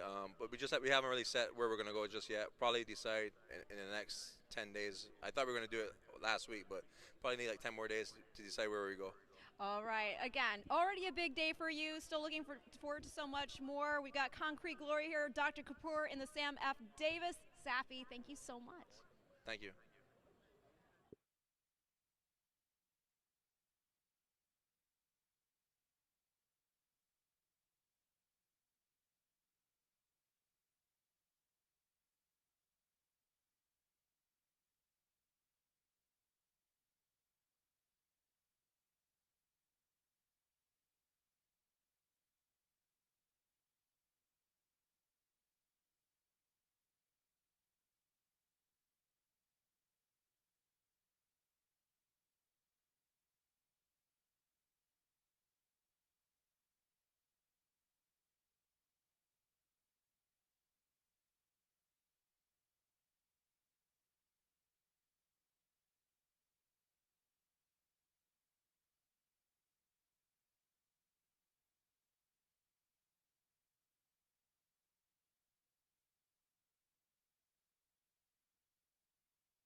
Matt, you sent Jason Worth right into the winner's circle. Wow. Cocomotion. I mean, you don't see horses win on the grass by 8. And she did it on a day when we've seen the horses just winning on the front end. She came from off it. Yeah, right. She made a middle move to the lead and then sustained it and then pulled away. I mean, you don't see horses make moves like that at that stage of the race. First out going long on turf and then extend that lead and finish the manner in which she did. She looked like she was running a hole through the wind. And What's the expression? He cold watered us a little bit, Jason. I mean, standing single, but it's like, I know. Wow. I'll tell you this too. Again, 10-1. I met her little half brother by Up to the Mark, who is at Lane's End Farm, and he's extraordinary. So the fact that she just won like that, his value just went. And we knew there'd be prices. Yep. That 50-cent pick 3, I think, came back $5.75 for 50 cents. Yep. So even if you're a little bit chalky in the next two, the pick 5 automatically is going to be big. Now it's just a question of how big. Yeah. Well, we've got race 10 here. It's the Pelican Stakes. This is for 4-year-olds and up, set at 6 furlongs on the main track. I just talked to Saffie Joseph. And, Saffie actually gave me some insight on what happened with that disappointing effort in the Commodore Stakes with Concrete Glory. I didn't know this, but he stopped. He was dealing with a case of the thumps. Oh. So, it's an electrolyte imbalance. And, basically it's like having the hiccup. So you can't really run through that, right? So he just kind of stopped. So he does have an excuse for that start. For those who were panning him because of it, I mean, you may want to rethink that. Now, yeah, for sure. He's not going to be a big price. We, I think, are both trying to get a bit of a higher price, although I don't know what he is now. I think he's favored. Is he the favorite now? Yeah, I think now? Trackmate's Okay. favored, Well, the 5. now look at that. The 5 Trackmate, right? In here for Rusty Arnold and Pratt. He hasn't run since finishing 7th in the Cherokee Mile at Churchill, but that was a very good field. Moonlight next got beat 5 in the Grade 3 Louisiana Stakes, put up an 88 buyer. The 4th place runner was Banjo Chris, and he next ran 2nd in the Commodore Stakes at Oaklawn, earned an 89 buyer. I know, I bet him big that day, and he ran 2nd. You don't have to remind me of that. You went placemat. All right. Yeah. Well, the 5th place horse, that was Multitask. He next put up a 93 buyer. He ran 2nd to Arrest Me Red in an optional at Turfway. And there was the 8th place Will Take It, who had earlier in the season won the Hanshin Stakes and went on to put up a 92 buyer despite running last in 6th in the Tenacious Stakes at the Fairgrounds. Now, Trackmate had previously won a 6 furlong optional 100 and 3X at Keeneland from just off the pace, and that was a nice field too. That runner-up there was Implementation, who had won the Army Mule and the Smile Sprint. So I thought he was a horse, like I'm guessing you saw it the same way as I did, that would sit maybe a little bit behind and then make a move. I mean, as you'd expect, this is a really high-quality group of horses that love to win and earn a lot of money. So there's going to be a lot of speed. There always is, but Concrete Glory always goes to the front. Silver Slugger is very, very quick. That's the thing. Can Saffie's horse get away, Concrete Glory, from other horses? Well, he can rate though too. If for some reason he doesn't. Oh, I think if he wins, it's gate to wire. I think Rolando from the inside is faster than his last couple of starts. He missed the break completely in his last start, but Trackmate, the win at Keeneland off a 16-month layoff, that was visually impressive. At 6-1 in a 6-horse field, breaking from the rail. Lofty Adjudicator came back to win at the level, optional 100. And then I remember that race at Churchill well, because there was a ton of speed in that race. So it set up for a closer, and that closer was Moonlight, who rallied from 8th to win. And Trackmate got caught up in that speed duel in the one-turn mile at Churchill. They went 22-4, 45-1, and he was just off those fractions, sitting in 2nd, a length and a half back, then 3rd, 2 lengths back. So I like the turn back for him. 3rd off the ridiculously long 16-month layoff. A couple of very quick drills, instills some speed in him, cutting back in distance from that mile to 6 furlongs with that quickest of 58 half-mile drill for Rusty Arnold, 47-3 on the 18th of January at Palmettos. So, yeah, I like Trackmate from off the pace, but obviously you go through this field. I mean, look at the records of these guys. I mean, Concrete Glory has 17 wins, and Silver Slugger, Victoria's Ranch, Victor Martinez, this horse is 8 for 9 at Tampa and is only... Exactly. How can you not respect this horse? And his lone loss over this course came in last year's Pelican Stakes when he didn't get away from the gate well. He had to come from off the pace. He walked out of the gate. He was 3 1/4 lengths beaten in the end. The winner there was Intellifellow. That's a Grade 1 winner. And the thing that I love about Silver Slugger, too, is that in this day and age for a horse of this quality, right? He's in a stakes race here. He's made $318,000. How about 14 starts in 2025? Yeah. I mean, we love these Simpsons. You don't find claimers in this day and age that participate 14 times in a calendar year. 9 for 14. And, Victor, I know he said before that this horse had some physical issues early, and they're kind of playing catch-up. Yeah. And while he's good, keep running him while he's hot. They obviously had big hopes for this horse. They debuted him against stakes competition originally, and they named him Silver Slugger to begin with. So, I mean, think about it, right? Right, and Victor, a multiple Silver Slugger winner, a truly great Major League Baseball player, and one of the best switch hitters of all time. I actually have in my notes written, he's gutty as all get out, talking about Silver Slugger. I like that. I like that. So, your official top 3 then? Well, I put the 5 on top. I got a price horse in second. Okay. This horse has got to be a price. Dish out the price. That's Beach Colt, the 7. Okay. This horse lost to Jack's Promise. We talked about that horse about an hour ago. That Romans horse, who I think is very, very good. They battled the entire way, and Beach Colt lost by a neck in that event. I just like the progression of this horse. This horse is, you see 14 wins, only 111,000 because he's been competing. A lot of those wins were in Chile, where the purses are not that big. So, but he's been really good here. After first couple starts in the States and the synthetic that weren't that good, since he's gone to dirt, he's gotten better and better. And I think he's sitting on a big performance off of the best start of his career, which was in defeat on the 24th of December. So I put him in second, and actually, the horse that I have third, I get scratch wound up, and I've been kind of running around like a maniac today, so I didn't have time to tell the TV crew here that wound up the 4 horse. My third pick has come out. Let's give a shout out also though to Team Chrome Ghost. We've got some of the. I'll put him third. Yeah, we've got some of the connections in the paddock wearing Chrome Ghost T-shirts. He's a gutty horse too himself. I mean, check that record out. And he's a horse that. I love a horse like this. So he breaks from the inside, right? The 2-hole, December 26th. What does he do? Gate to wire. 2 starts back, he's drawn. I know it's a small field, 5-horse field, but he's to the outside. What does he do? He rates. So he's drawn outside, but he's very comfortable in that stalking position. And like everybody in this race, he likes to win, and he's 4 for 7 lifetime at Tampa. Sammy Camacho aboard off 2 back-to-back wins, right? Yeah. So yeah, he's one of many that have a shot in this race. It's just a really good addition of a race. It seems like year in and year out comes up very, very salty. Okay, as far as the official top 3. I'm going to go 5, 7, 8. Okay, and I'm 5, 6, 3 here in the Pelican Stakes. We'll see you back for the Sam F. Davis.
The horses onto the track post-printing for today's 10th race, the 42nd running of the Pelican Stakes. $125,000 guaranteed for 4-year-olds and upward. They'll be at 6 furlongs over the fast main track. Presenting the field for the Pelican Stakes. Number 1 is Rolando. St. George, the owners. Fausto Gutierrez trained. Samuel Marin picks up the mount. 2 is El Principito. Winning Stables Incorporated and Todd Bittiger are the owners. Gerald Bennett trains and Daniel Centeno rides. Number 3 is Concrete Glory. Big Frank stable are the owners. Safi Joseph Jr. trains. Irad Ortiz Jr. rides. Scratch the 4. Number 5 is Trackmate. Calumet Farm are the owners. George Arnold II is the trainer. And Flavien Pratt rides. 6 is Silver Slugger. Victoria's Ranch is the owner. Juan Carlos Avila, the trainer. Sonny Leon aboard. Number 7 is Beach Cold. Munoz family stable, the owners. Amadel Murray Sanchez, the trainer. And Cipriano Gill up. Number 8 is Chrome Ghost, is owned by J.J. Brevin, Stable LLC. Gerald Bennett is the trainer. Sammy Camacho on board. Completing the field, number 9 is Naughty Rascal. Mr. Pug LLC and JPG2 LLC are the owners. Gerald Bennett trains. Edwin Gonzalez rides. Post time for today's 10th Pelican Stakes, featuring a super high 5 carryover of $24,798 coming up in just 7 minutes.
2 minutes to post time. Today's 10th race, the Pelican Stakes, coming up in 2 minutes. 2 minutes to post time.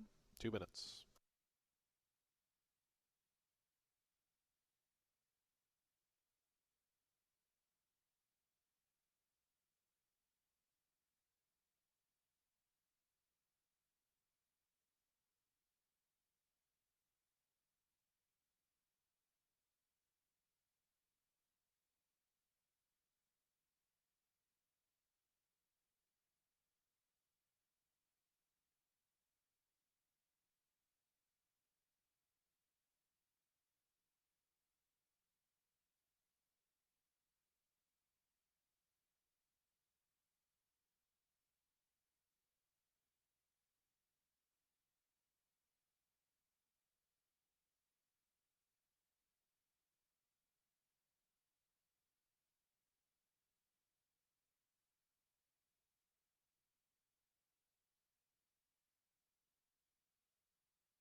The horses are approaching the starting gate. We're just 1 minute from post time. 1 minute.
And the horses have reached the gate. It's post time. They're lining up now for today's 10th race. Started a late double. It's the Pelican Stakes. 6 furlongs. Field of 8 to the gate. Your post-time favorites, co-favorites, 5-2 at numbers 5 and 6. Silver Slugger, one of those. As Rolando, the first to go in, Silver Slugger moves out to gate 6. Here's El Principito, along with Beach Colt. They'll be the next two.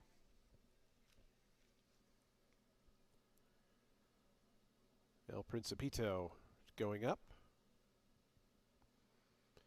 El Principito backing up.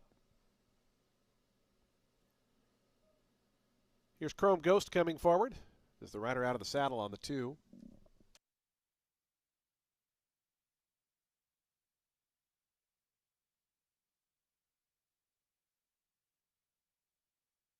El Principito, they're going to try to load him without Daniel Centeno. See, putting up a bit of a fight in his 29th career start. Now coming up, one of 3 in here for trainer Gerald Bennett. Numbers 2, 8, 9, all from the GB barn. Here's Concrete Glory going to be next. The final 2 are going to be Trackmate Naughty Rascal will be all set for a start. The Pelican Stakes. Trackmate going up, Naughty Rascal, and Edwin Gonzalez to the outside draw. Goes in. They're in the gate. And the race is on in the Pelican Stakes. Trackmate away a little bit slow with El Principito. Concrete Glory got away in a good order. Goes right out to the front with Beach Colt, Silver Slugger right there between them, and Naughty Rascal out wide. Those are the top 4. Rolando creeping closer to the fence, and the red colors is 5th. Only 2 separate those top 5. It's a length and a half more back to Chrome Ghost, who's out in 6th. Space of 2 after that to El Principito, and Trackmate is the early trailer, about 8 lengths off the lead of Concrete Glory. Takes him past that half-mile pole, a half length in front of Silver Slugger, poised in that second position. Out wide goes Beach Colt, 22.19 seconds the opening quarter mile. Rolando stays glued to that fence from 4th. Naughty Rascal's back a spot 5th, length and a half more to Chrome Ghost. Trackmate still with lots of work to do, about 7 or 8 lengths adrift, and El Principito trails. Concrete Glory and Irad Ortiz cruising as they come to the top of the stretch. Concrete Glory lets it out a notch, now 2 in front of Silver Slugger, who's trying to come reel in this long-time leader, Concrete Glory, into the stretch. Coming to the 8th pole, it's Concrete Glory by 3 now. Silver Slugger down to the inside, Rolando. Trackmate starting to roll down the far outside.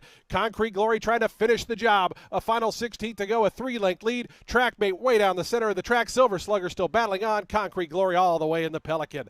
Trackmate did get up for 2nd over Silver Slugger 3rd. Rolando 4th, and 5th Chrome Ghost.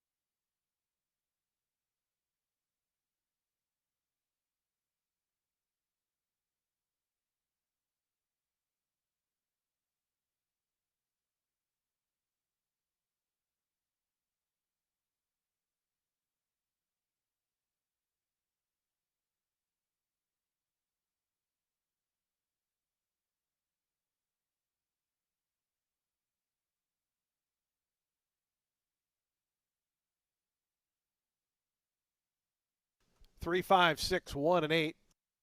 6-1 winner here. Concrete Glory.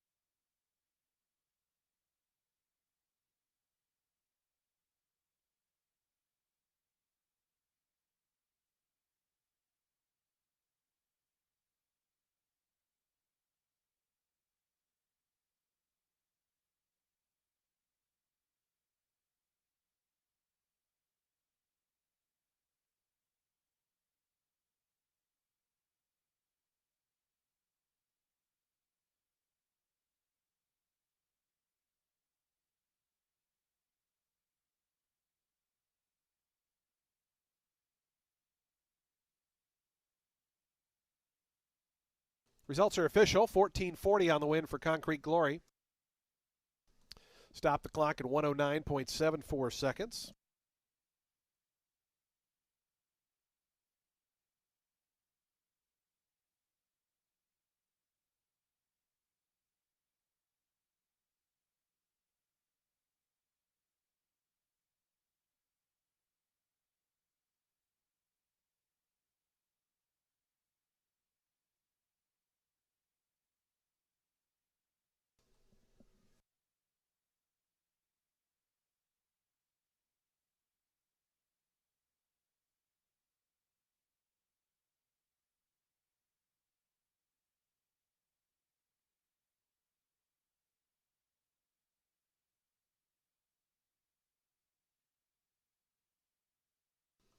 High five with that carryover returns $1,313.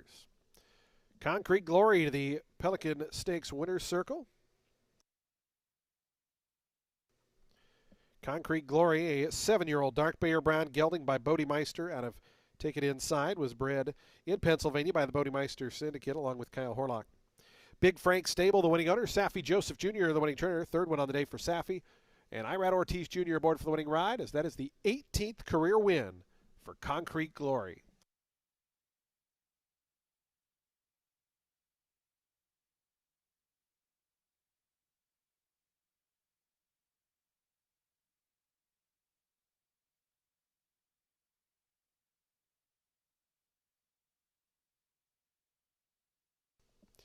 Prices on the board. The exact at $22.50. Trifecta $32.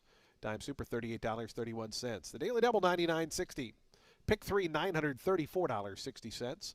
And the high five for a buck $1,313. The feature is up next. Our 11th and final race. It is the 46th running of the Sam F. Davis Stakes.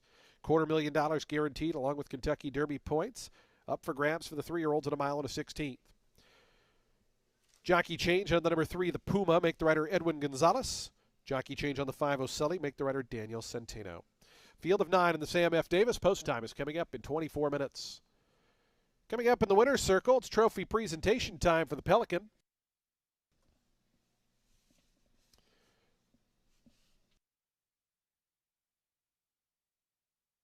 So we welcome in Tampa Bay Downs Stakes Coordinator Jackson Zaire, presenting to the winning connections of Concrete Glory, your Pelican Stakes winner of 2026. Congratulations to Concrete Glory.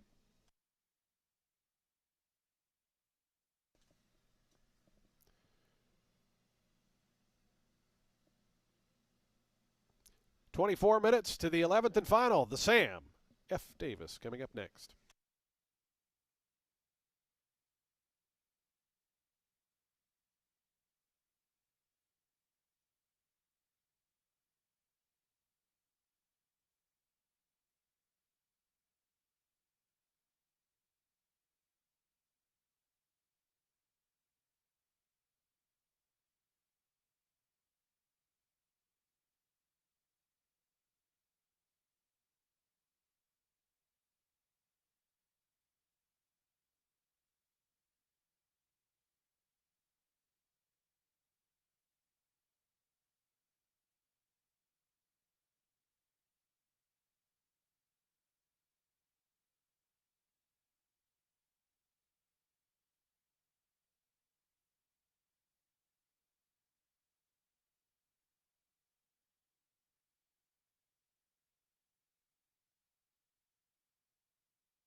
One of my favorite people to interview has to be Mike Rapoli, a king from Queens. Okay, let's talk about Zany first. That was awesome. Special. Yeah. She's special. I mean, I was blessed a couple of years ago to have Nest, and brings back memories. And I didn't want to say it last year when she was a 2-year-old, but now she's 3, and she's 3 for 3 on 3-hand rides. And I don't know why I have to pay IRAD commission for those rides, but I like them, so I guess we got to do it. Well, with Ness, Ness went on to win over $2.1 million, Eclipse champion honors. Where do you see Zany as? I know you don't want to compare; they're your babies, but what do you see from her in comparison to Ness? Two different types of fillies. Zany, when I first saw her at Saratoga at the yearling soil, I loved her, except I thought she was a colt. She's so big. She's an American Pharaoh, Uncle Mo mare. And she just, she looked incredible as a yearling, and she just towers over the fillies. And Nest is, she's just a special horse. And as a curling, she kept getting better and better and better. And so blessed to own her, and so excited about Zany. Does that pique your interest all the more when you see Uncle Mo? Because obviously Uncle Mo, your champion with Todd, it pulls at your heartstrings maybe a little bit more. And also this filly was bred by the Greens, who you've got a long-standing relationship with. So obviously more now over the last 2 years, because I expected Uncle Mo to live forever. Yeah. And so I got our team stockpiling as many Uncle Mo mares out there as possible. And I always said if it wasn't for Uncle Mo, there'd be no Rapoli stable. What do you envision as being next for her? The Tampa Bay Derby, if you want to try her, against the Colts, she's won over the track now. What about this horse, Renegade? Well, no, Renegade. Let's talk about Renegade. Sam F. Davis here. Coming out of that, I thought, okay, here's the thing. I hadn't even really been paying much attention to, other prep races outside of, my little jurisdiction. That horse in the Remsen, I saw the it factor. And what I mean by that is that start was terrible for him. He came out just about half beat slow and came right into a crush of horses. And a lot of young horses would back out of that. Yeah. They don't have the fortitude to go on. He not only went on, but he looked like he was relishing it. Yeah, his first start, he came in 4th, but it was a 12-horse field, and he had the rail. And he was in trouble the whole time. He was getting dirt kicked in his face. And he wasn't phased at all. Came in 4th, came back, beat the horse who won the Remsen, but got taken down. Yeah. And then he missed a start right before that race. I'm sorry, he missed a work right before that race. But he's got down to Florida. He hasn't missed a day of work, and we're expecting a big race today. Oh, gosh, I hope so, because I've picked him. No pressure. But the other thing I would say is it's cool, too, because there's this relationship with Todd also with the family, with this horse. Being out of Spice is Nice, who he trained, and Dame Dorothy's the grandmother, grade 1 winner, who he also trained, right? Yeah, and it's probably the reason why we bought Dame Dorothy. We bought Dame Dorothy, and Spice and Nice, Todd had, and she, really, really, really nice mare. I'm going to insert myself into this, too. My mother's name is Dorothy. My name is Renegade. There had to be something to that. That's why you're running him here, right? And that's why we bought the horse. Exactly. Okay. Well, there you go. Mike, best of luck here in the Sam F. Davis. I'm so happy for you already with Zany and for your whole team as well. And also, shout out to the young, to Power. Power Shift. Sorry. Yeah. That was an amazing first out effort. Those colts went just shy of the track record at first asking. The track record for mile 40, 138. They went 139, 11/100. Awesome. And 14 lengths ahead of the 3rd place horse. Look at that. Pretty nice. So, again, congratulations. Thank you so much, Ryan. Really appreciate it. Mike Rapoli. We'll see if Renegade can get it done here in the Sam F. Davis.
The big race has arrived, although I feel like they've all been big. But yes, the Sam F. Davis Stakes. We've got points on the line for Derby 152, 20 to the winner, 10 to second place, 6 to third, 4 to fourth, and 2 to fifth.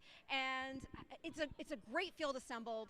The number 6 Renegade, who is my top pick, we've already discussed him a lot today, in for Todd Pletcher, who holds the record of 7 victories in the Davis. He won with Bluegrass Cat, Any Given Saturday, Rule, Brethren, Vince Ramos, Destin, and in 2023 with Litigate. So we got to ask the question, is Renegade going to become the 8th? And again, I think yes. Son of Into Mischief out of Grade 3 winner Spice is Nice by Curlin, who is herself out of Grade 1 winner Dame Dorothy by Bernardini, all trained by Todd. The girls, Spice is Nice and Dame Dorothy. And the family also includes a Whitney winner in Unaccounted For. Yeah, and you mentioned Pletcher's won this race 7 times, and Bluegrass Cat, the first one, that was 20 years ago. That was 2006 that Bluegrass Cat was able to win, and then ran second in the Kentucky Derby that year. I'm going to go with a little bit of a price here. Okay. Hey, I respect Renegade. I think Mike's horse, and Todd's is the horse to beat.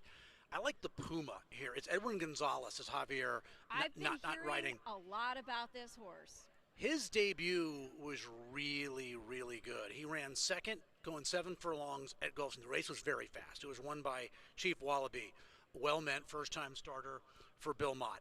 And the comment off slow, yep, I thought it was legitimate. So you break slowly, you have a wide trip, and you battle to the end, and you are, 9 1/4 clear of third.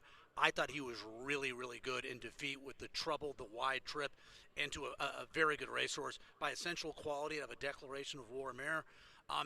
2 turns should be perfect, I would think, for him. Is he ready? That's the question against a horse like Renegade, who I know is still a maiden, but ran second to Paladin, who, if the Derby was going to be run today, per se, would be one of your favorites. Well, and he crossed the wire ahead of Paladin, but was disqualified. So when you say still a maiden, yes.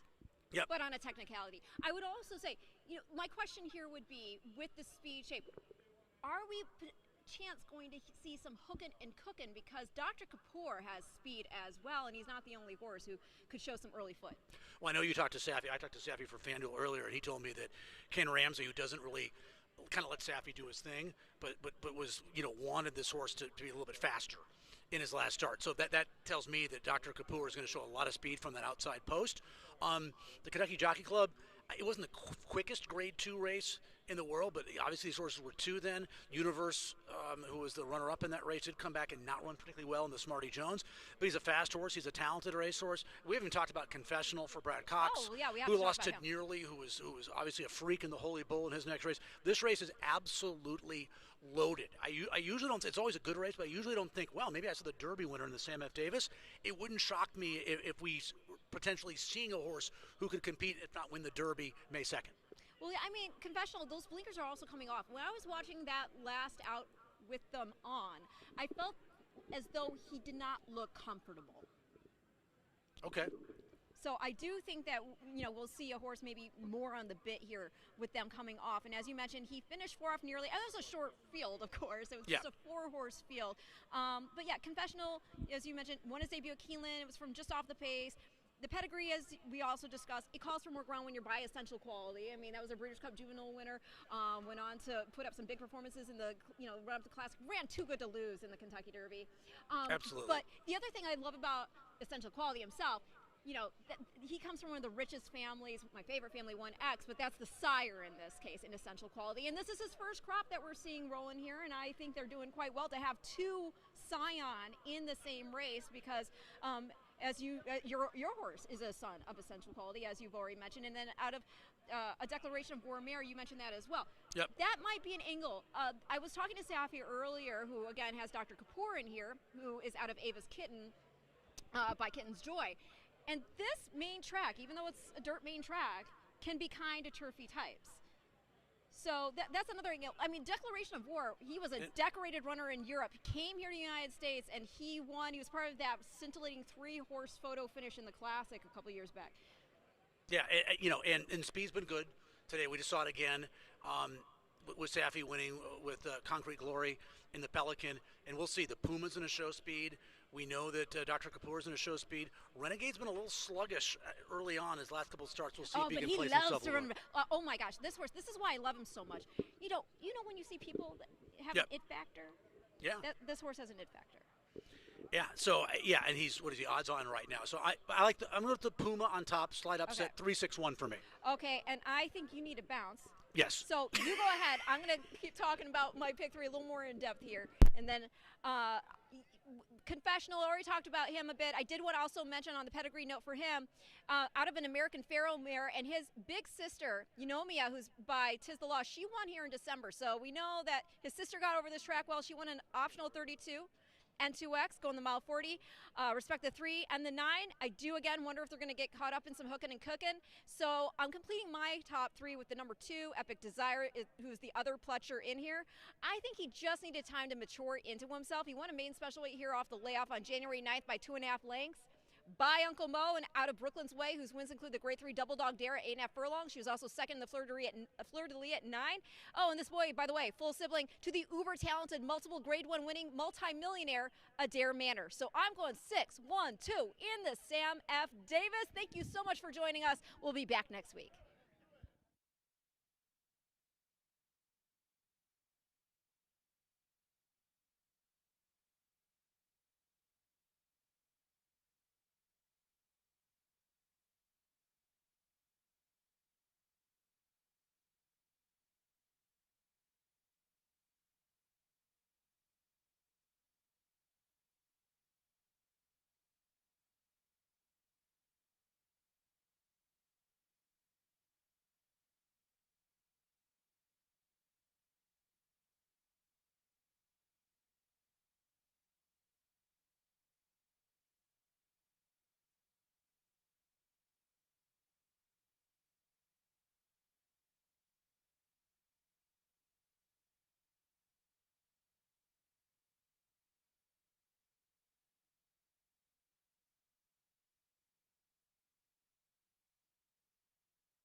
The horses onto the track post-printing for today's 11th and featured event, the 46th running of the Sam F. Davis Stakes. $250,000 guaranteed, Kentucky Derby points on the line. This race for 3-year-olds at 1 1/16. Presenting the field, number 1 is Confessional, owned by Steve Landers Racing LLC. Brad Cox trains, Flavian Pratt rides. 2 is Epic Desire. Epic Horses LLC owned, Todd Pletcher trains, Sammy Camacho aboard. Number 3 is the Puma, OGMA Investments LLC, JR Ranch. And High Step Racing are the owners. Gustavo Delgado trains, Edwin Gonzalez rides. Number 4 is Game For It. It's owned by Gold Square LLC, Wednesday Incorporated, and Chad Summers. Chad Summers is the trainer. Luis Rivera Jr. rides. The 5 is Ocelli. Ashley Durr, Anthony Tate, and Front Page Equestrian LLC are the owners. Whit Beckman is the trainer. Daniel Centeno picks up the mount. Number 6 is Renegade. It's owned by the Rapoli Stable, Robert and Luana Lowe. Todd Pletcher is the trainer, and Irad Ortiz Jr. the rider. 7 is Wayne's Law, Ballback Corporation the owners. Amador Sanchez is the trainer. Marcos Meneses rides. The 8 is Max Capacity LBR Stable, and Michael Schmidt are the owners. Richard Silliman trains. Heavy on Toledo aboard. Completing the field, number 9 is Dr. Kapoor. Ken Ramsey is the owner. Safi Joseph Jr. trains. Samuel Marin is the rider. Post time for the 11th and featured event, the Sam F. Davis Stakes, in just 4 minutes.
2 minutes to post time. The Sam F. Davis Stakes in 2 minutes.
The horses are now approaching the starting gate. Today's 11th race field, the Sam F. Davis, just 1 minute away.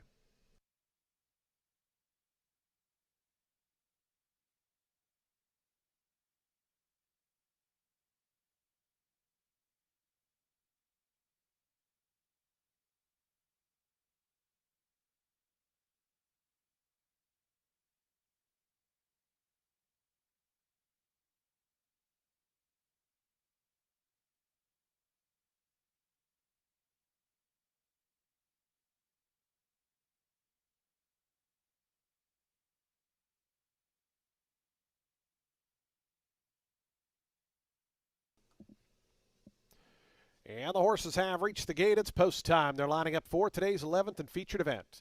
It's the $250,000 Sam F. Davis Stakes, 46th running of this race. Field of 9 here at a mile and a 16th. Your 4 to 5 favorite, number 6, Renegade. 3 to 1 on the 1, Confessional. 7 to 2 on number 3, the Puma. Those are your top 3 in the wagering. Confessional going to be the first to load in.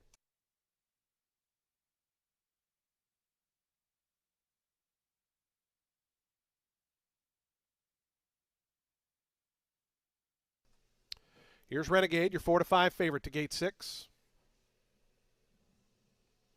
The Puma moving up with Wayne's Law.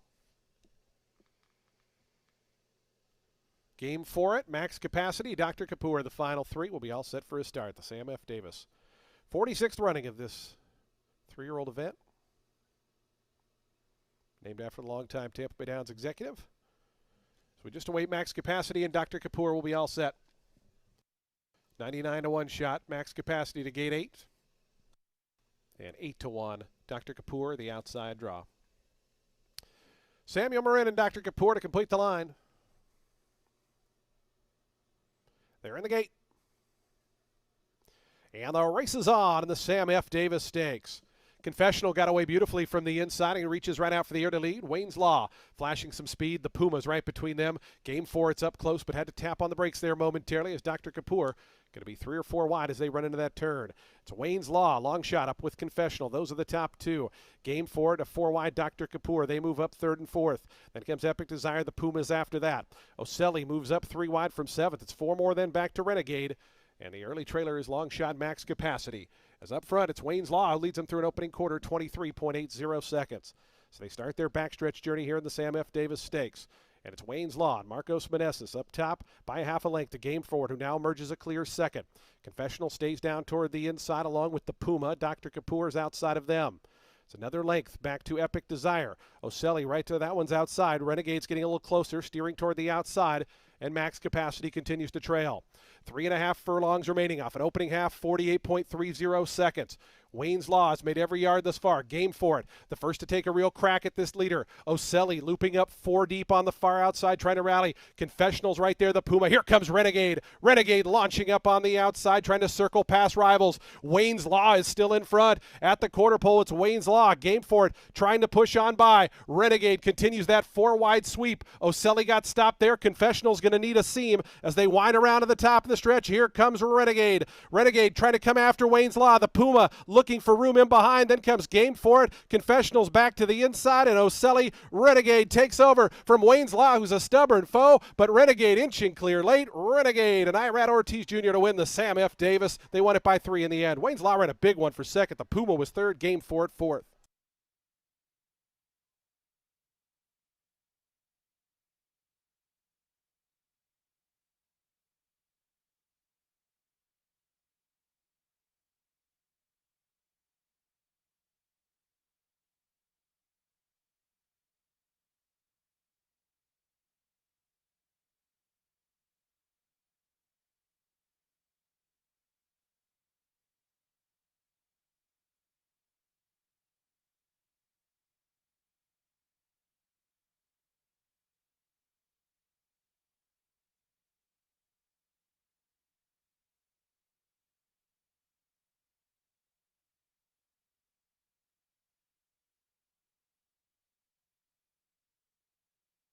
$143.54 the final time for the mile and a 16th.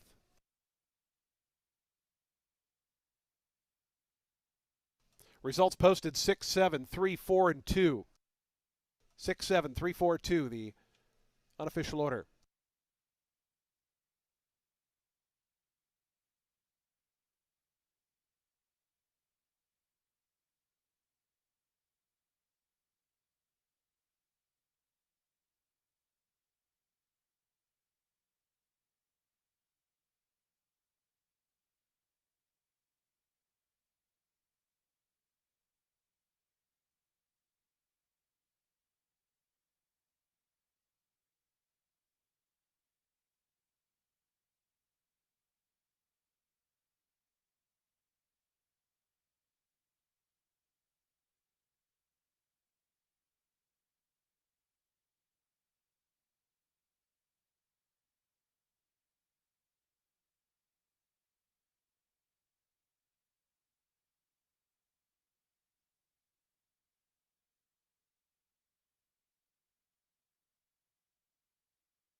Results are official. 6-7-3-4 official sign on the board. Renegade returns $4.40.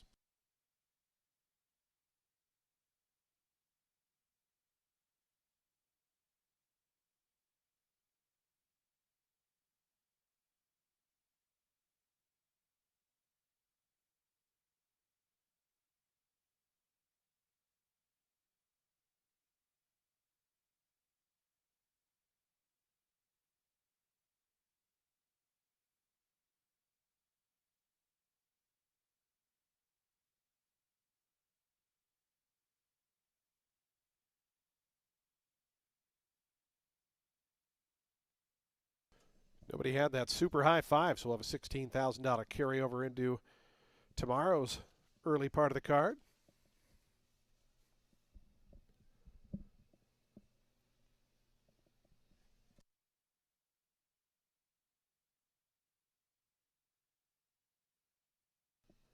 Here's Renegade to the winner's circle, your Sam F. Davis Stakes winner. Renegade, a 3-year-old bay colt by Into Mischief out of Spice is Nice, was bred in Kentucky by Robert and Luana Lowe. Robert and Luana Lowe own, along with Rapoli Stable. Todd Pletcher is the winning trainer. Irad Ortiz Jr. aboard for the winning ride is Renegade, victorious in the Sam F. Davis Stakes of 2026.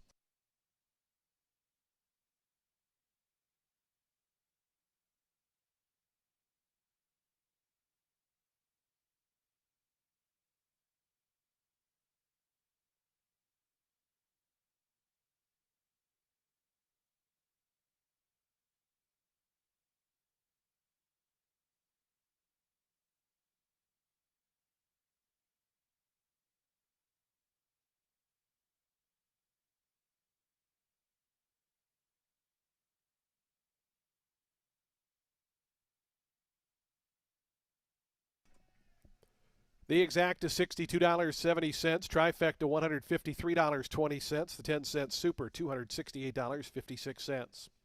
Late double was worth $18.10. Late pick 3 $132.70. Late pick 4 $2,639.40. Late pick 5 with the favorite in the Sam Davis $18,965.50. Ultimate 6, couple of winners, $13,293. So the carryover moves into tomorrow for the jackpot, $27,635. And of course, nobody had the super high five, so we'll carry over $16,000 plus into tomorrow. Coming up in the winner's circle, we will have our trophy presentation. We're happy to welcome members of the family of Sam F. Davis joining us in the winner's circle, along with the winning connections. Again, happy to welcome in members of the Davis family, members of Tampa Bay Downs management, and congratulations to the winning connections of Renegade, your 2026 Sam F. Davis Stakes winner.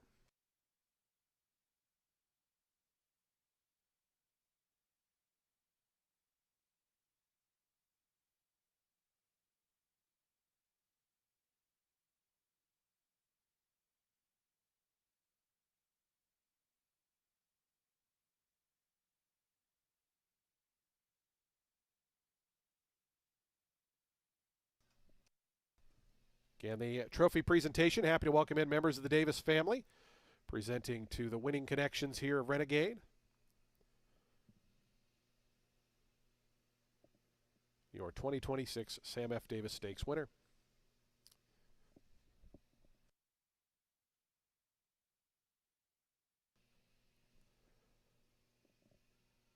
Folks, that does wrap up the show here for this afternoon here at Tampa Bay Downs. We thank you for joining us on this Saturday. Hope you make plans to join us tomorrow, a 9-race Super Bowl Sunday card. Simulcasting does continue downstairs on the first floor, Poker at Silk's Poker Room on the 3rd floor of our facility. When you drive home, please do so safely. We look forward to seeing you back tomorrow.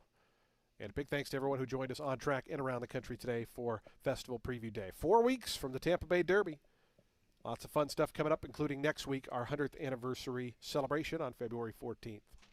From all of us here at Tampa Bay Downs, we bid you a very pleasant good evening, a safe drive home, and we hope to see you back tomorrow when live racing returns.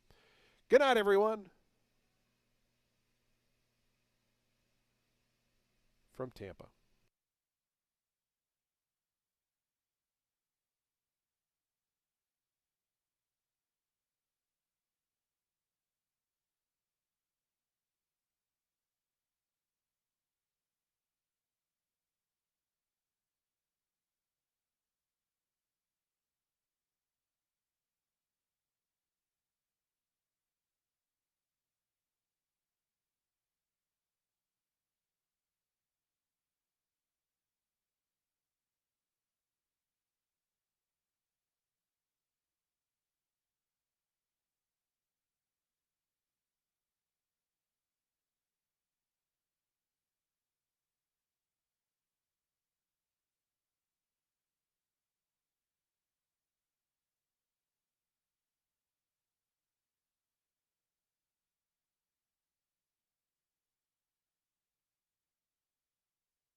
alongside me, assistant trainer Sue Hampson to Todd Pletcher, Hall of Fame barn, right? So no pressure.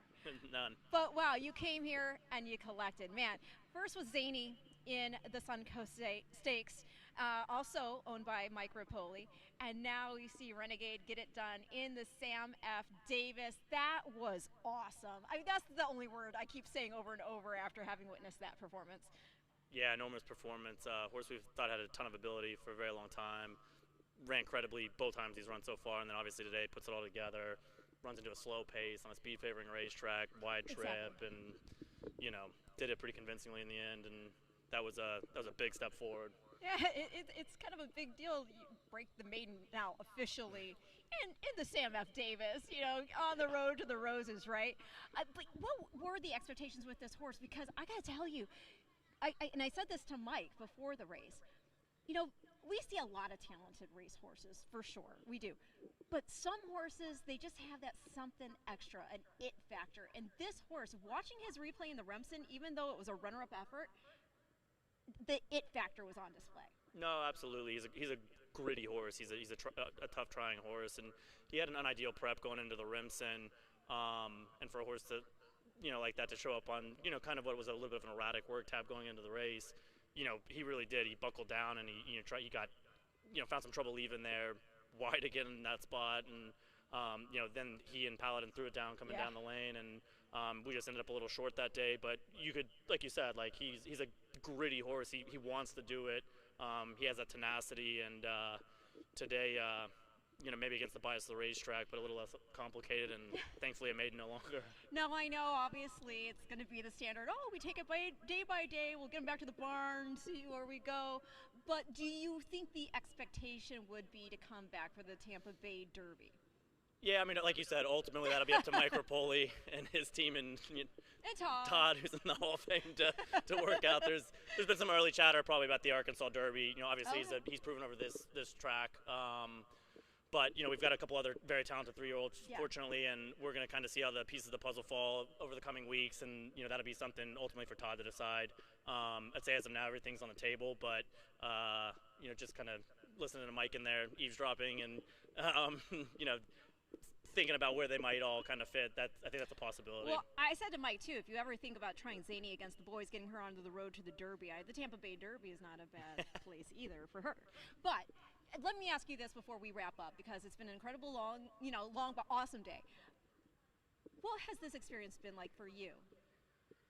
It's awesome. I mean, this is why we all wake up and do it in the morning, and to work under the tutelage of a Hall of Famer like Todd Pletcher, every single one of us, whether it's Anthony at Gulfstream, Tristan at Palm Beach Towns, myself in New York, all of our all the foremen, all the grooms, all the hot walkers, we're immensely proud to represent Todd Pletcher, whether it's anywhere, and we always try to conduct ourselves to the highest standard and bring these horses over here as good as we can, and get we're blessed to have unbelievable owners and in turn unbelievable horses. So we just try to go out and do right by them, and we look to the man at the top of it, and we're very lucky to have an amazing team and a group of amazing horses, and it's crazy. We were doing it yesterday in New York, and we're here today doing it here, so no complaints. A little warmer here. Well, I gotta say, Todd Pletcher, Hall of Fame person as well, not just on the track, but off it as well. I'm so happy for you, the whole team. Zany in the Suncoast, Renegade, Renegade in the Sam F. Davis. Congratulations to the whole team. It's been an excellent day of racing, and thank you all for watching.